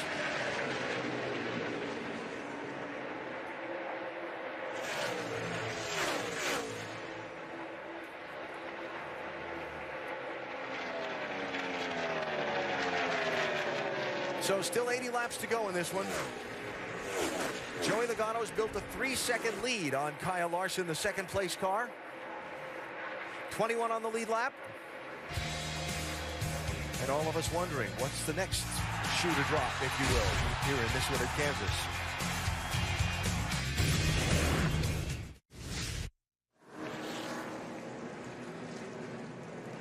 Good to see Joey Gase climb from his car at the accident scene there in the middle of turns 3 and 4. That's put us under caution for the 6th time in this one today at Kansas.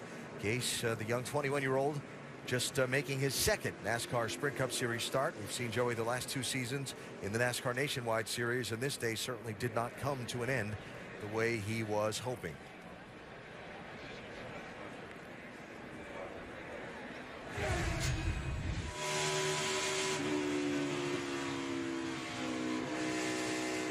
I really believe he might have had a left rear tire that went down. The way he was slowing up going in the corner, and then it turned around on him like that. Turned around on Jeff Gordon. Yeah. Great job of dodging that. Pit road closed for the moment while they attended to that scene. Now pit road's going to be open this time by, and we'll see all the leaders in. It has been 30 laps since they last pitted. Yeah, but after what I saw out of the 5 car on that 2-tire stop, I'd be a little gun-shy on that. I think I might go for 4 if I was up front. Yeah, he ended up hanging up there in the top 5, Casey Kane did with that. But I just think it's a much better strategy right now to take on the 4. Well, what scares you is the restart. I mean, he gets you in a bad position right there. Sure. Here come the leaders. Dave? Kyle Larson runs in second. He said the balance that time was pretty much the same. They'll just go with right side tires this time. Sunoco fuel, a little adjustment to accommodate that 2-tire stop. Doc? Ryan Newman, 4 tires, fuel, got to clean the grill, temperature going up a little bit to get a windshield tear off. No changes. Vince. The 22 of Joey Logano, a tick loose in traffic, going to go half round down on the left rear. It's going to be a 4-tire change for Kevin Harvick. Right sides only for Harvick, still a little bit too free. Looks like we got 3 of them that went for the 2-tire strategy. If you're free, those right sides could tighten you up just a little bit.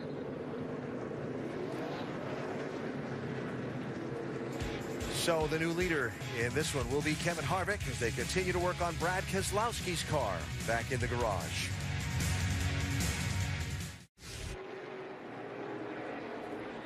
Doubled up for the restart here at Kansas. A quick moment to update you on the driver who's led the most laps today, brought to you by Sprint. Joey Logano out in front by 1 more than Kevin Harvick to this point in the race. Stay connected to the chase for the NASCAR Sprint Cup with the Sprint Family Share Pack. 20 gigabytes of high-speed data to share, plus unlimited talk and text for $100 a month. Learn more at sprint.com/datashare. More on the 22 from Vince. And with crew chief Todd Gordon, you've stuck with the 4 tires all day long. You did so there. Maybe touch on that. Plus, did you get all the fuel in that you'd hoped to on that last stop? We're about a half a gallon short. I got a little nervous there when he pulled out and told me no, but he got almost everything he needed to. We're fine with where we need to be, and we need to take 4 there so we can set ourselves up for a 2-tire stop here at the end. How far away are you from making it to the finish? We're right at it. I mean, it's a 1-can stop from here. Thanks, Todd. Alan? So the front 2 in front of Logano, Harvick and Larson, taking just right side tires on their pit stop. Jamie McMurray speeding on pit road. He had taken just rights, but he has to go back to the end of the line. 21st place.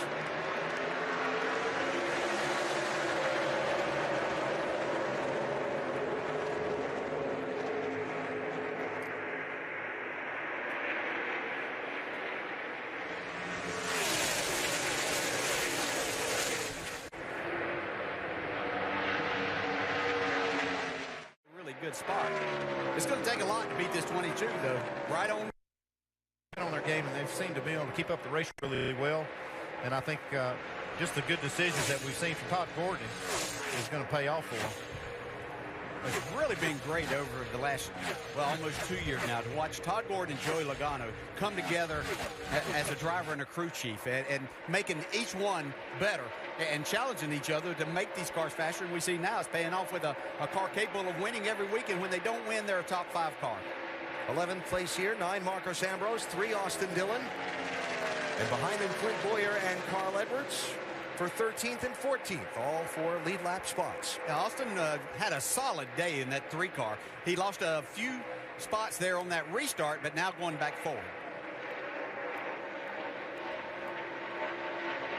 So Austin up around Ambrose into the number 11 position.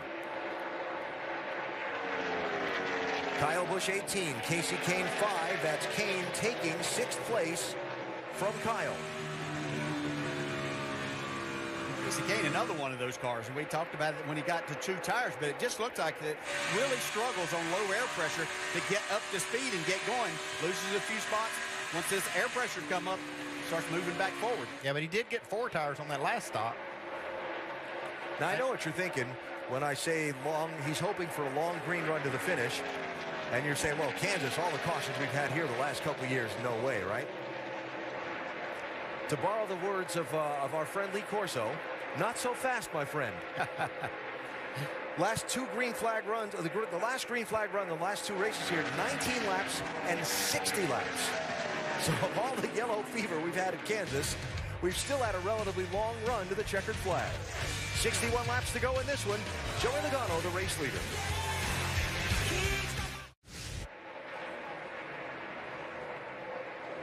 There's Joey Logano, the race leader here at Kansas Speedway, looking down on this beautiful 1.5-mile track from our aerial coverage provided by Goodyear.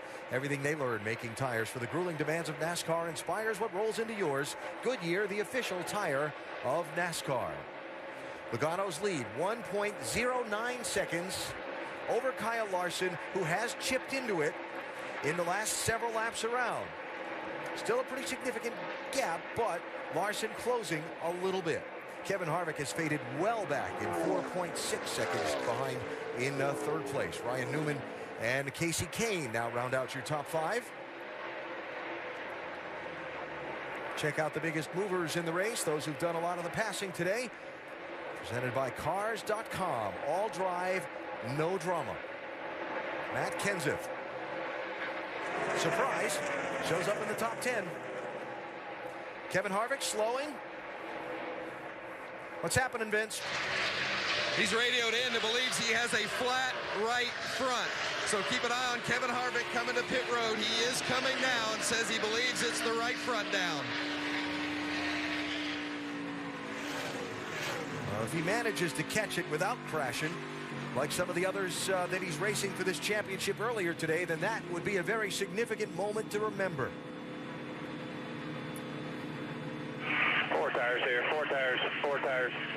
Yeah, it looks like the tire's up. He may have something that he felt, maybe with those cords unwinding. You can hear that from the cockpit.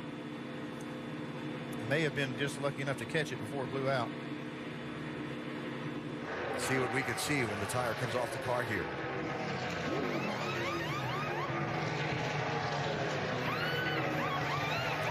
It's hard to tell from there.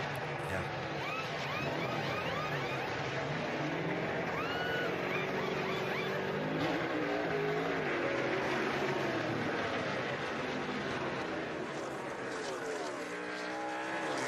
All right, Vince will follow up on that for us down on pit road after the crew has a chance to look things over. What are they saying, Vince? All 4 tires are up, Alan. All 4 tires are up. So it looks as though maybe it was just something that Kevin was feeling from inside the car, but it doesn't at this point, and they certainly have the team members that are going over them with a fine-tooth comb, but at this point it does not look like he had a tire down. So that leaves Kevin about a lap and 3/4 behind race leader Joey Logano. But because he stopped with 51 laps to go, that puts him on the edge of a fuel window there to make it to the finish, on the edge of one. Yeah, if it goes green from here, he can probably make it to the finish. I don't know if we can count on that. I'm sure he's nervous about being the lap down that he is now, but if it does go green, it might work out. Yeah, he kind of needs 1 of 2 things to happen for it not to be devastating. He needs for it to run to the end and be able to make it on that fuel, or he would need a quick caution here where they would maybe come in, get their tires, he could take a wave around and get back on the lead lap. Now another car slowing and giving up some positions here, and possibly reporting a problem is Matt Kenseth. He was 9th. Doc, he's dropped back to 10th and maybe 11th here. Yeah, Yeah, Matt just a moment ago on the radio said suddenly it's gotten loose and it is vibrating and it is shaking. He said he thinks he's got a left rear tire that may be either coming apart or going down. He has backed off to get some room and slow down, and they have the crew up on the wall waiting for him to come down pit road. It is his choice if he comes or not. I can understand these guys being gun-shy from what we've seen today. Matt is going to bring it to pit road. All right, about pit road speed there.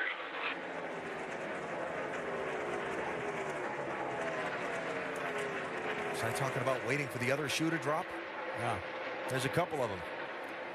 Harvick and now Kenseth on pit road for green flag starts. 4 tires when you get here. 4 tires, 7 away. Wow, from 27 starting spot all the way to the top 10, running 9th after having damage to the right front. They had made a chassis adjustment with wedge, and suddenly they have this issue. They are pointing toward the left rear. They will check it. He's at 4 tires. He's away.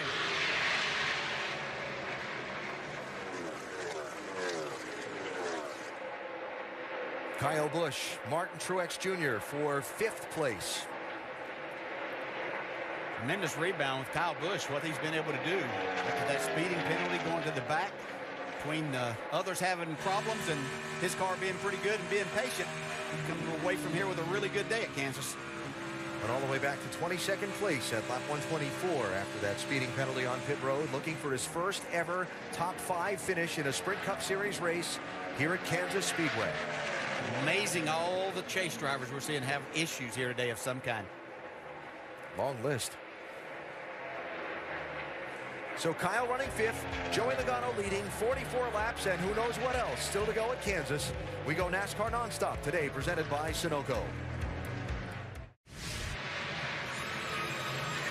Back at Kansas Speedway, Kasey Kahne is on pit road.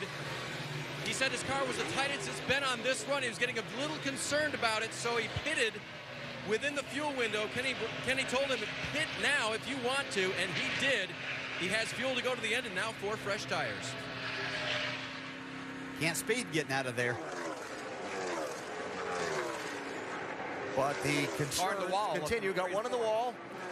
Turn 4. Drifting down the track in front of other people, it is Greg Biffle, and the caution flag is out.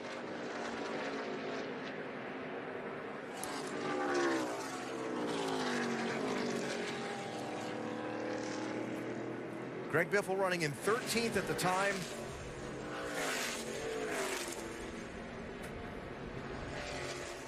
And some pretty good left front damage, it would appear, on that 16 car. It looks like that might have been the issue for him.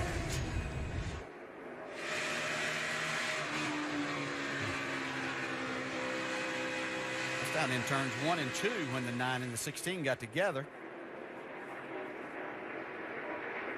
And I believe that left front went down. That was up in 3 and 4.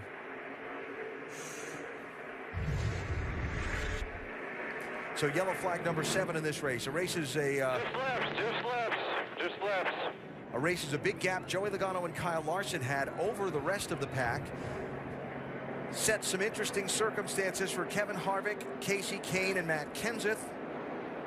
And now here come the leaders to pit road for stops with 37, what'll be 36 laps to go. Got to change all 4 here, right?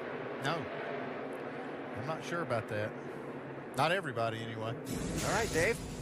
From second comes Kyle Larson. He called his car borderline too loose. See if they go for the left side tires. They will. 4 tire stop for Larson. Jamie? Busch said he just needs help on entry. Just breathe through the center. It's going to be 2 tires. He's down and away. 6.2. Doc? Ryan Newman thinking about fuel only. Couldn't take a chance. Called it for right sides and fuel.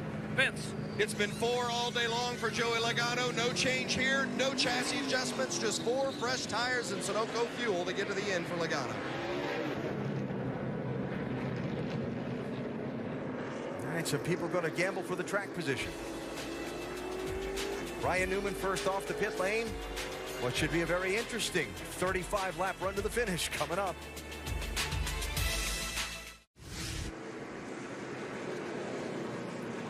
Doubling up for the restart that's going to come with 33 laps to go here at Kansas Speedway, and an interesting new picture to this race. After all of the difficulties that drivers involved in the group of 12 competing for the championship in this contender round have had today, some strategy just played now makes Ryan Newman the race leader. A quick cataloging of some of those difficulties today. Jimmy Johnson, Dale Jr., Brad Keselowski all back in the race. Jr. and Keselowski having right fronts go down. Jr. while leading this race. Harvick, Matt Kenseth, and Kasey Kahne all with green flag pit stops just before the yellow came out. They've all three taken a wave around to come back onto the lead lap. They'll be back in 20th, 21st, and 22nd places. And when you look at the drivers and where they're running on the right side and where the cut line would be a couple of races from now, there's some ground to make up for the 2, the 88, and the 48. This too shall change shortly. I think so. What should be a very intense restart about to unfold.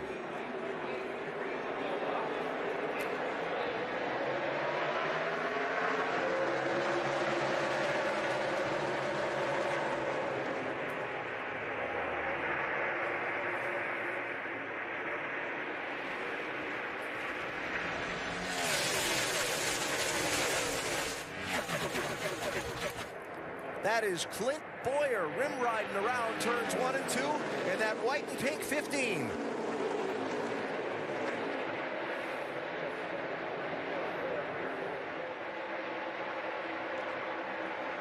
Newman leads. Logano's gotten to second. Yeah, this time Kyle Larson's able to stay right on the bumper of the 22 car. That could be beneficial. They have 4 tires.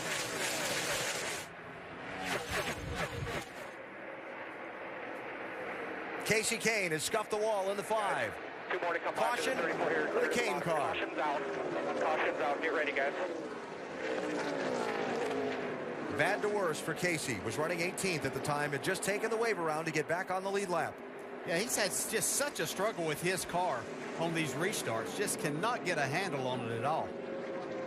He's got the fenders pretty good. Probably the right rear corner pretty good.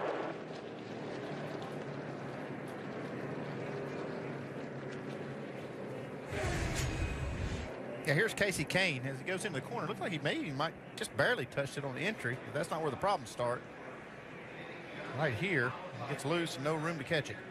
Yeah, you can see, just they tried to really power up and try to drive around the outside of these cars hard into the wall a couple of different times. A lot of damage to the right side.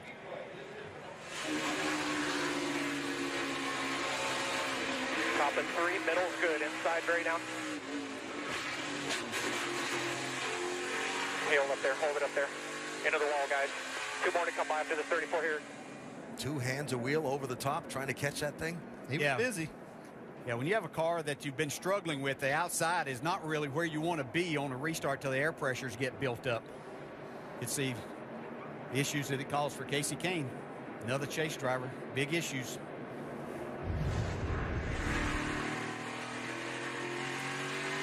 So Kasey Kahne into the wall. All 4 Hendrick Motorsports cars have had problems today. You'll see some pit stops as we go NASCAR Nonstop, presented by Sunoco.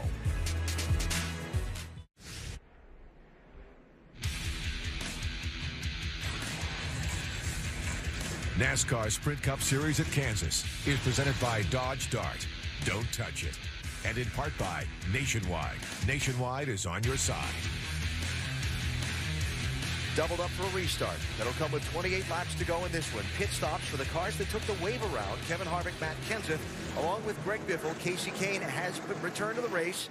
After his crew has worked on his car, he has stayed on the lead lap. Harvick's back in 19th. Ryan Newman's the control car for the restart. He's on the outside lane with Joey Logano to his left.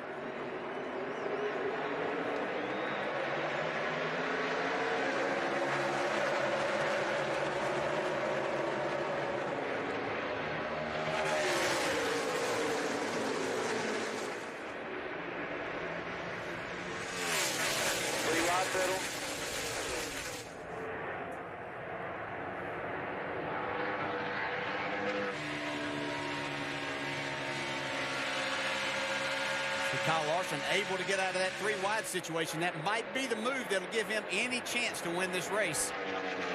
Logano leads. Kyle Busch second. Larson third. Truex fourth. Edwards fifth. Newman shuffled back to sixth. How about Kyle Busch running second? Maybe he'll break that Kansas curse.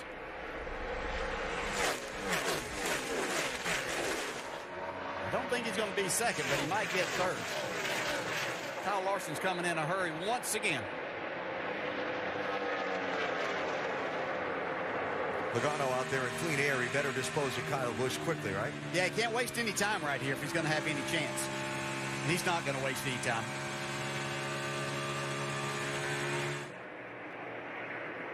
So Larson to second.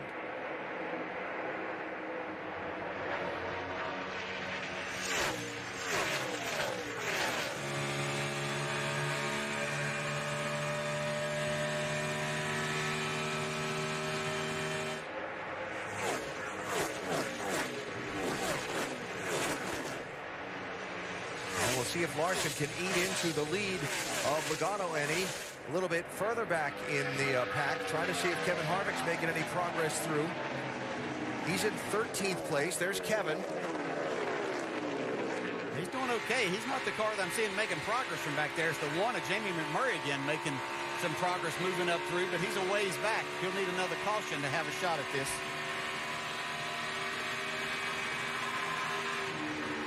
All things considered, circumstances working out okay for Harvick and Kenseth to try and recover from the green flag pit stops. There's McMurray, and you see the scoring run on him. Yeah, Harvick got in a really bad spot off of turn 2. Looked like he's going to lose a couple of spots, but then Boyer kind of gave him a break there instead of putting him in a 3-wide situation.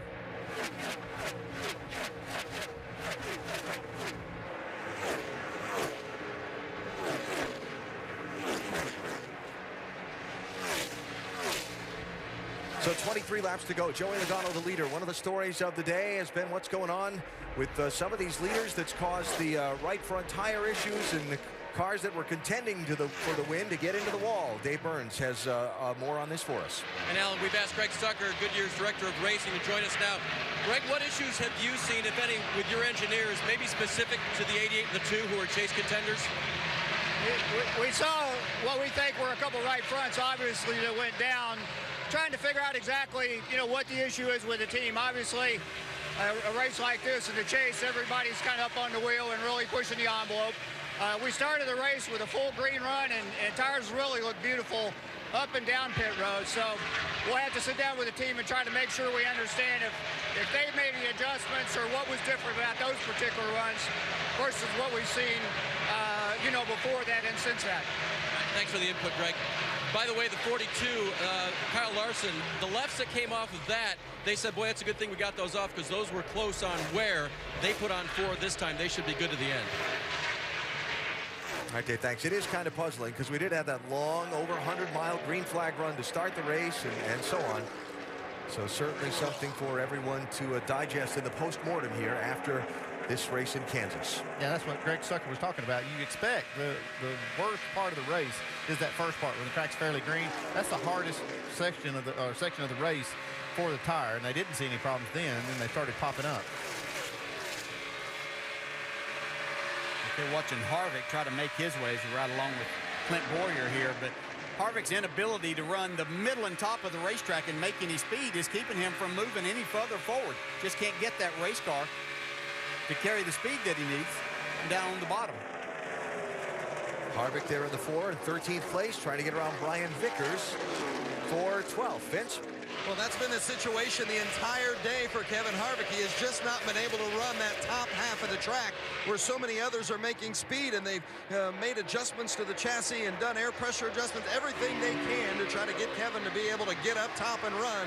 This hasn't worked out, hasn't been their day today as we thought it would be. Another day of a really fast race car that led a lot of laps.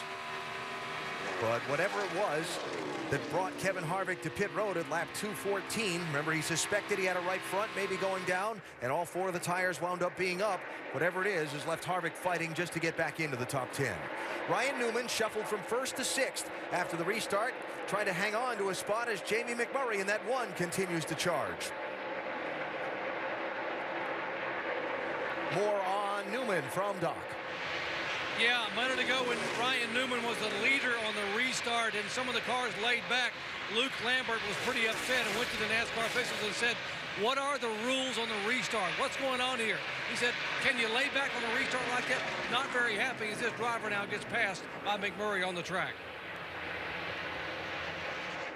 All right, so Ryan Newman falling back now to 7th place. Yeah, just up in front of there, our in-race reporter, Carl Edwards, who has struggled a big portion of this day. Between others having problems and making some adjustments, he's got him a top 5 car right now. I would say that Carl would say this was outstanding if he can come home in 5th. Yeah, I talked to Jimmy Finnick this morning. He said top 10 would be a good run for them today. And Carl talked about the format of the championship, and given where their team has been this season, that the structure was kind of made for them. Because after those first 3 races, the points were reset to 0.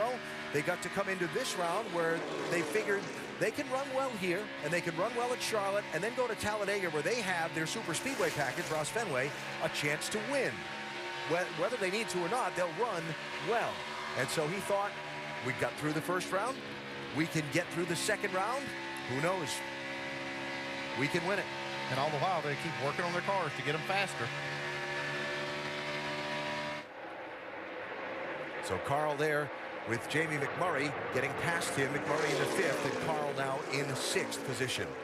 And we're seeing the speed out of this one car on this run that we saw early in the race. I'd watched him. Matter of fact, I pointed at Andy earlier, wanted to know what was wrong with him because he had fallen way back. It was only about a quarter of a lap from going a lap down. So I don't know if he had something that didn't make him feel too good. I know that they had some issues to have to start in the rear. Remember, we've heard people talk about how difficult the air is when you get back in traffic. And remember, Jamie got that pit road speeding penalty back at lap 192. It sent him from 3rd all the way back to 21st. And it seems to stack up. The further back you are, the worse it is. Let's see if Larson's running any faster than Logano. Just barely the last few laps. He is inching his way there. Has been. Just a little bit.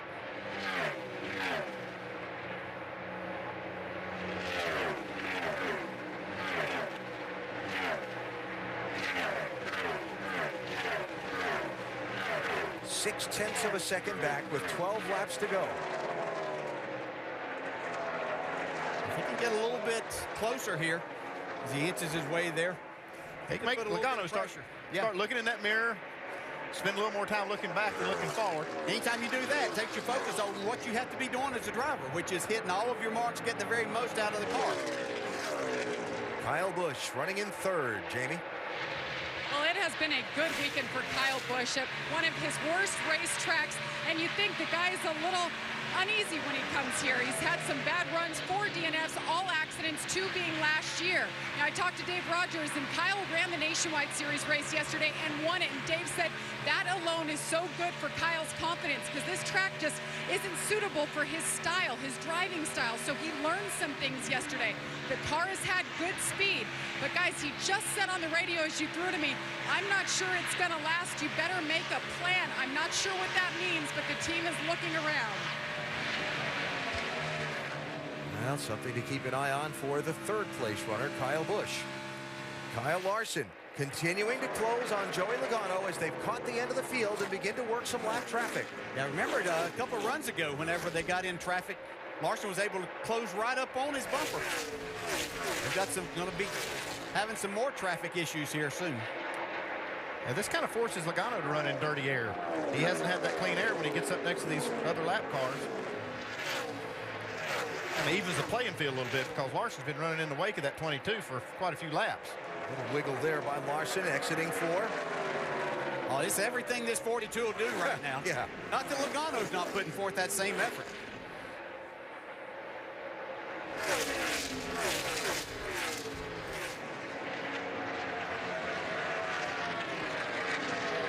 Hey, this could be such a huge statement and relief for this 22 team if they're able to get through here, punch their ticket on into that next round.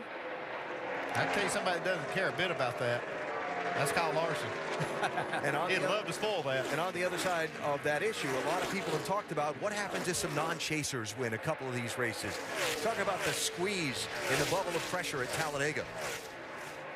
Well, there it is, first to second, as they go around the David Gilliland car. Logano and Larson.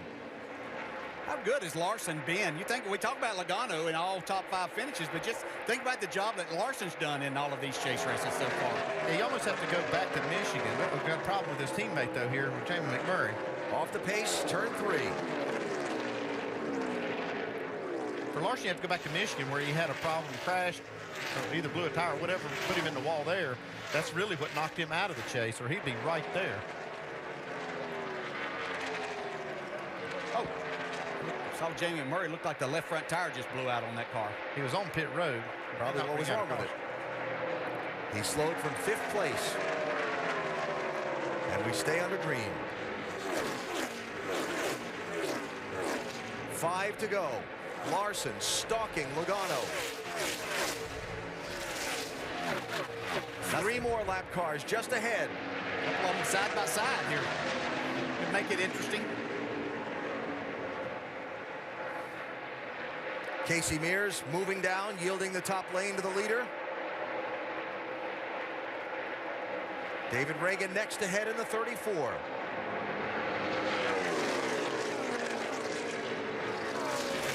Good job by David Reagan there, getting down out of the way. He'd been running that high line, but understood the situation here. Ooh, Larson still getting it on.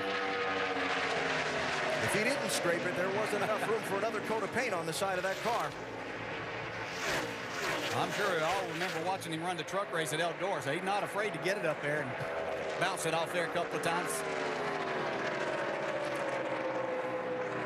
3 laps to go. Logano now just pulled just enough gap to breathe. Yeah. And a little clear racetrack ahead. They're almost 6 seconds ahead of 3rd place Kyle Busch. 2-car race for the moment unless circumstances change in these final couple of laps.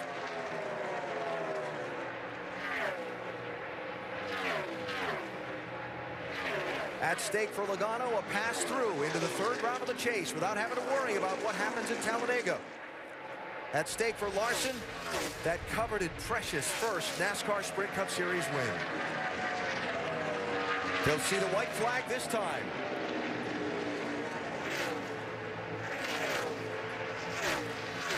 If you see a car slow on the apron, it's Jamie McMurray's. He's back out but limping around down at the bottom of the racetrack. Got the white flag. 1 lap to go.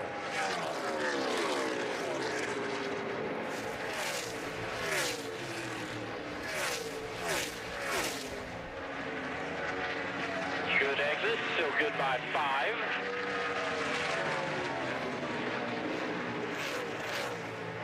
Final corner for Joey Logano. All top 5 finishes in the first 3 races of the chase, and he opens the contender round with a victory and a pass through on. Joey Logano wins it at Kansas.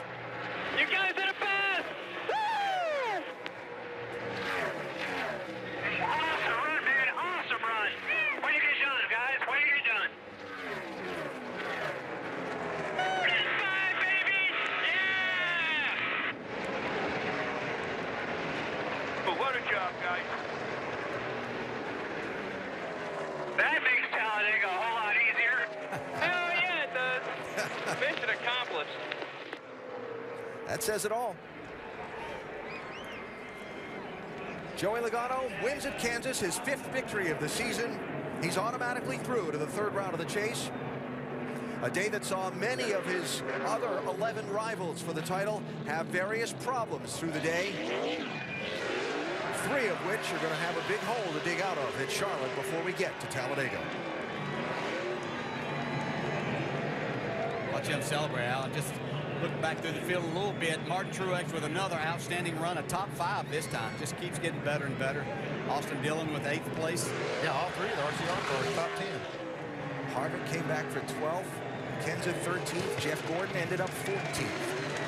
Casey Kane 22nd.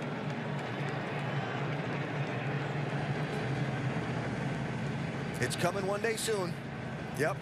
Yeah, he's close. There, almost there. One day soon. Well, there's more than a little to talk about after this one today at Kansas. We will talk about it after we go NASCAR Nonstop, presented by Sunoco. Race one of the contender round of the chase is over here at Kansas. You are seeing the finishing order come across the top of the screen during our NASCAR Nonstop coverage. And Joey Logano celebrating another victory, our Goodyear Superior performer today. Logano led the most laps in this one, 122 of the 267, twice as many as the second most laps led, which was Kevin Harvick. So the big numbers on the day, the plus or minus now 8th place, because that is where the cut line will be after Talladega. And you see that Brad Keselowski, Dale Jr., and Jimmy Johnson all have some ground to make up at Charlotte next week, after Keselowski and Earnhardt Jr. had problems with right fronts on their car. Junior's while leading, and Jimmy Johnson got involved. He got hit in the left rear and crashed off of turn number 2 earlier in the race. So Logano through with the win. Doesn't have to worry, as you heard from him, about Talladega in a couple of weeks, because he's on to the 3rd round in his quest for a championship. Joey's driven into Victory Lane. Our Victory Lane presented today by 5 Hour Energy.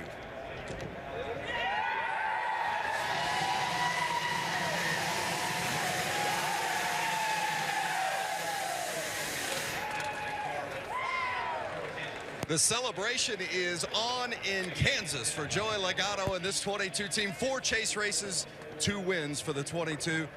What's going through your mind those final 20 laps when you've got the lead, but you know Kyle Larson's chasing for you from behind?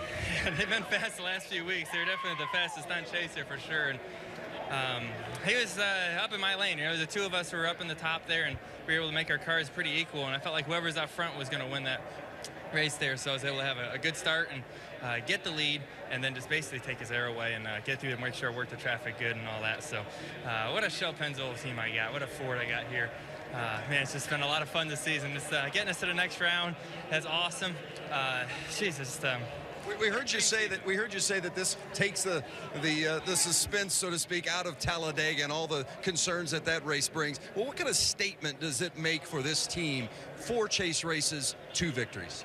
It means a lot. You know, it says, Team Penske is where we need to be. You know, unfortunately, Brad didn't have the best day, but we had a couple fast forwards coming into here, and man, it's got to thank AAA and AutoZone and Auto Trader, all the guys that help us out here at Team Penske.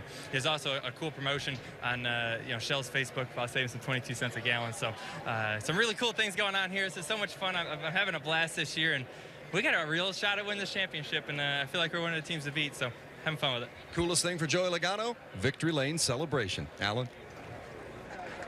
Vince, thanks. Joey Logano had only 3 career wins entering this season. Now he's won 3 of the last 7 races and won 5 in all this year. Todd Gordon and his driver Joey Logano celebrating with their team in Kansas Speedway's Victory Lane.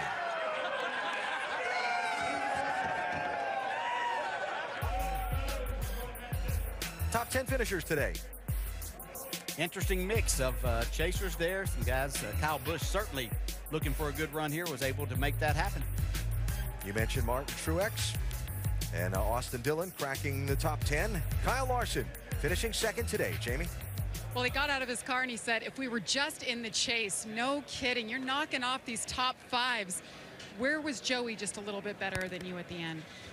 I don't know if he was any better than us, and I don't know if I was better than him. I thought we were pretty equal. We were running about the same laps there the last run, and our target Chevy was really good. We had to work on it there some the first run. We were pretty loose and got some track position and held it the rest of the race, and just a good finish. Just we were so even, I couldn't do anything. I was hoping I could get a run on him in traffic, but all the lappers were giving us the top, so it kind of made it pretty easy for him to run the top. But another second, can't be too disappointed in it. The wins will be coming, so I just got to be patient. Like I've said, every time I've been in the top 3, I think getting close like this is just gonna make the win feel that much better. So thanks to Chip, Felix, Target, everybody that sponsors this race car. we've been really fast lately, so hoping we can start clicking off some wins. Kyle Larson said, next week is another mile and a half. Look out. Let's go to Doc. With Brad Keselowski. Brad, what happened with the right front? Yeah, we a little tired. Not really sure why. Just didn't really have an aggressive setup or anything in the car. Just a little tired. Any warning at all or any idea beforehand you were having an issue with the right front? No, it's just Russian roulette, and it was our turn. Brad Keselowski finishes 36th. Jeff Gordon finishes 14th on the afternoon. A lot of contact out there and then several tire issues. What did you experience today, Jeff? It was a handful, that's for sure. Man, we were having a pretty solid day with our Drive-In Hunger Chevrolet until the one car got loose and got into our left rear. You know, just way over his head. I know he had a good car. He's been running good, but he just got loose, got into me, got me in the wall. We had a little damage, but we lost all that track position, and it's so hard to get it back at this place. And we somewhat got it back, and you know, on that last restart, I was just real loose. I'd been a little loose, but not that loose, and you know, we just fell back. It just wasn't good, and we just kind of struggled and hung on there. But a lot of people had trouble today, so today was a real survival day. We did that. I just felt like, you know, we could have finished a lot better than that. We had a good race car. We actually really had a great race car.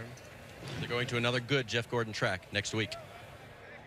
Kyle Busch finally gets it done after all these years. A top 5 at Kansas. You finished 3rd, even after a speeding penalty. What does that say about this team moving forward in the chase, Kyle? Well, it says good things about us. You know, this M&M's Camry was awesome today. I can't say enough about Dave Rogers and the fight in this 18 bunch. They've done a really good job this year, this chase time, and you know, it's a matter of just trying to keep piecing these things together like that. So mile and a halves haven't been our strong suit this year. I think our best finish is a 3rd, maybe a 2nd at Kentucky, but you know we got some work to do in our program. Those 2 guys up front just left us. They were flat out flying today. And I'm sure there were a couple other cars that were good enough to finish, you know, 3rd, 4th, 5th. We probably were about 6th or 7th, but we'll take a 3rd. It feels good to come out of here, especially Kansas, get a top 5 here. And, you know, I think it's just, for me, it's all about places widening out. You know, you got to have options, and places that you run one lane all around the bottom, Michigan here, until they're seasoned, you know, those repays are just no fun because it's just follow the leader, you know. But here today, it was all over the place. I'm actually shocked we got up to the wall today. So, pretty impressive. It's fun to do, and again, you know, great job, my guys. All right, good news for Kyle Busch. We're going on to Charlotte next week. Kevin Harvick come back to 12th this afternoon. Kevin, how would you assess the day? I thought I had a flat tire and pitted just because, you know, you see all the trouble that's going on. So missed it a little bit on the handling today. We qualified well and had good track position, and it saved us at the beginning of the race. And then I just, when I thought I had a flat, got us behind. What explanation did you get about that, and do you have any idea then what it was? Didn't turn. Car did not turn. That was what he said based on what he was feeling, and it was time to come to pit road. And Denny Hamlin brings it home 7th today. You guys ran up there in the top 10 the whole time. You had good speed, unlike your teammates in qualifying. What does this say about you guys as you move forward here with 2 more to go in this round? Well, you know, it was kind of a best-case scenario for us with our FedEx office team. Just, you know, solid day.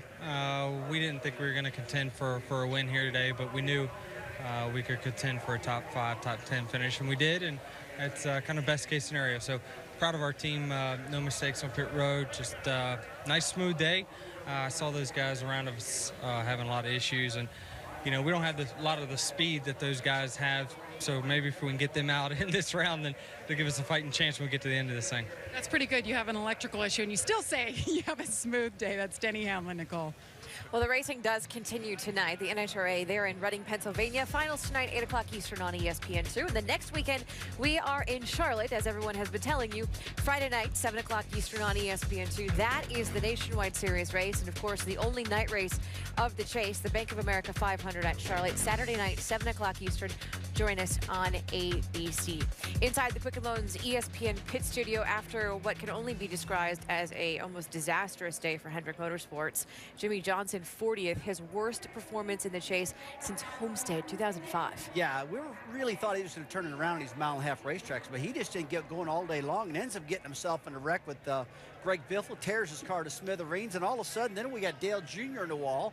We got the 5-car Casey Kane in the wall. We got the 24-car Jeff Gordon having problems. All the Hendrick Motorsports cars today had big problems, and so They got to lick their wounds ahead and get over to Charlotte and try to fix up over there, that's for sure. Let's talk about Ryan Newman. When we entered this day, we talked about how consistently average he had been. Today, not so average. Well, he ran well, and what we mentioned earlier is he's harder to pass than a kidney stone.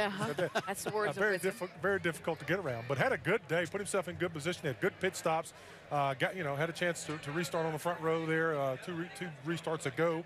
Wasn't able to hold all that track position, but was able to stay up and keep himself in the top 6. Good day for Ryan Newman. Boy, surprising day. Yeah, it was. Cannot wait to see how the rest of this is going to play out, Alan. All right, Nicole, thanks. And the next stage on which this chase will play out will be Charlotte Motor Speedway, with a race next Saturday night under the lights, the only night race in the chase. And then, of course, Talladega. And then the next round, Martinsville, Texas, and Phoenix before the championship deciding race in South Florida. Join us at the track. I highly recommend it. Going to be a lot of fun seeing how these final 6 races play out. Well, we stood here about 3.5 hours ago with Dale and Andy and talked about how drivers were looking at this contender round as being the most difficult one in the chase, or the one that made them the most nervous, and how this Kansas racetrack was so tricky.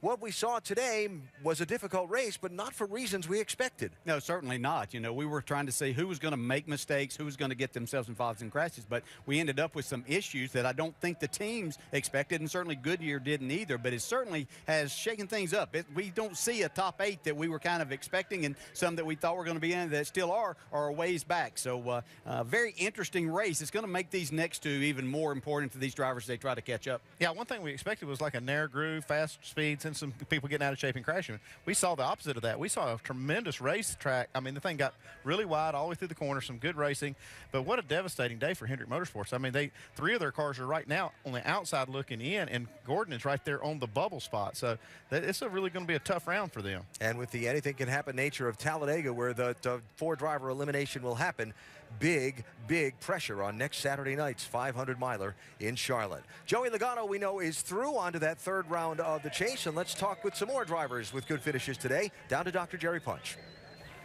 With Ryan Newman just climbing out with a 6th place finish. Ryan, you guys had what looked like a really good car all day. Take us through that last restart. You're the leader. It looked like they shuffled on both sides. Yeah, I was a leader in a sit and duck, I felt like. The first restart, I got a push, I think it was from the 22, and he shot me out just enough that I could run around the 18. But the next restart, I saw Kyle out there, and he was gaining, and I thought to myself, blocking was probably not the best thing to do in this position. So knew a lot of other guys were having a bad day. Could have been a little bit more aggressive on my part, but that would have put him more aggressive if he was in a bad mood. So good run for the Caterpillar Chevrolet. Got to thank all the guys to come from 17th up to 6th, and felt like we had definitely a top 3 or 4 car. Obviously, some of the guys had some misfortunes, but that's part of the game. Well done by Ryan Newman. So Kasey Kahne finishes 22nd on the afternoon. It seemed like parts of today were really good, and then other parts of it not so much. Oh, man, the whole race was good, except, we had a run in 3rd. We had something going on. I was catching the leaders again. The last half of the run, I could usually catch the leaders, and I was slowly reeling them back in, and something happened with my tire. I was just ready to crash for a lap and made it to pit road before it blew. And then we got behind and tried to come from 19th. I had on the outside, I already passed like probably 5-6 cars and was feeling pretty good, and I just lost the back, hit the wall, and my day was over at that point. But we had a great Farmers Insurance Chevy. The pit crew pit stops were awesome. The guys prepared a good car, and Kenny called a great race. So it was all there. We had an easy top 3 car. Kasey heads to Charlotte, where he's won before. So ground to be made up for Kahne, Keselowski, Earnhardt Jr., and Jimmie Johnson. Right now, the 4 drivers on the outside of the top 8 looking in. And for Joey Logano, another tremendous performance. Yeah, they certainly showed themselves. He talked about they could win a championship. They certainly can. But we're going to a tough, fast racetrack for 500 miles Saturday night. They could shuffle this up even more. Yeah, there's a solid run for like the 18, the 99, 31. They're solidly in this thing now.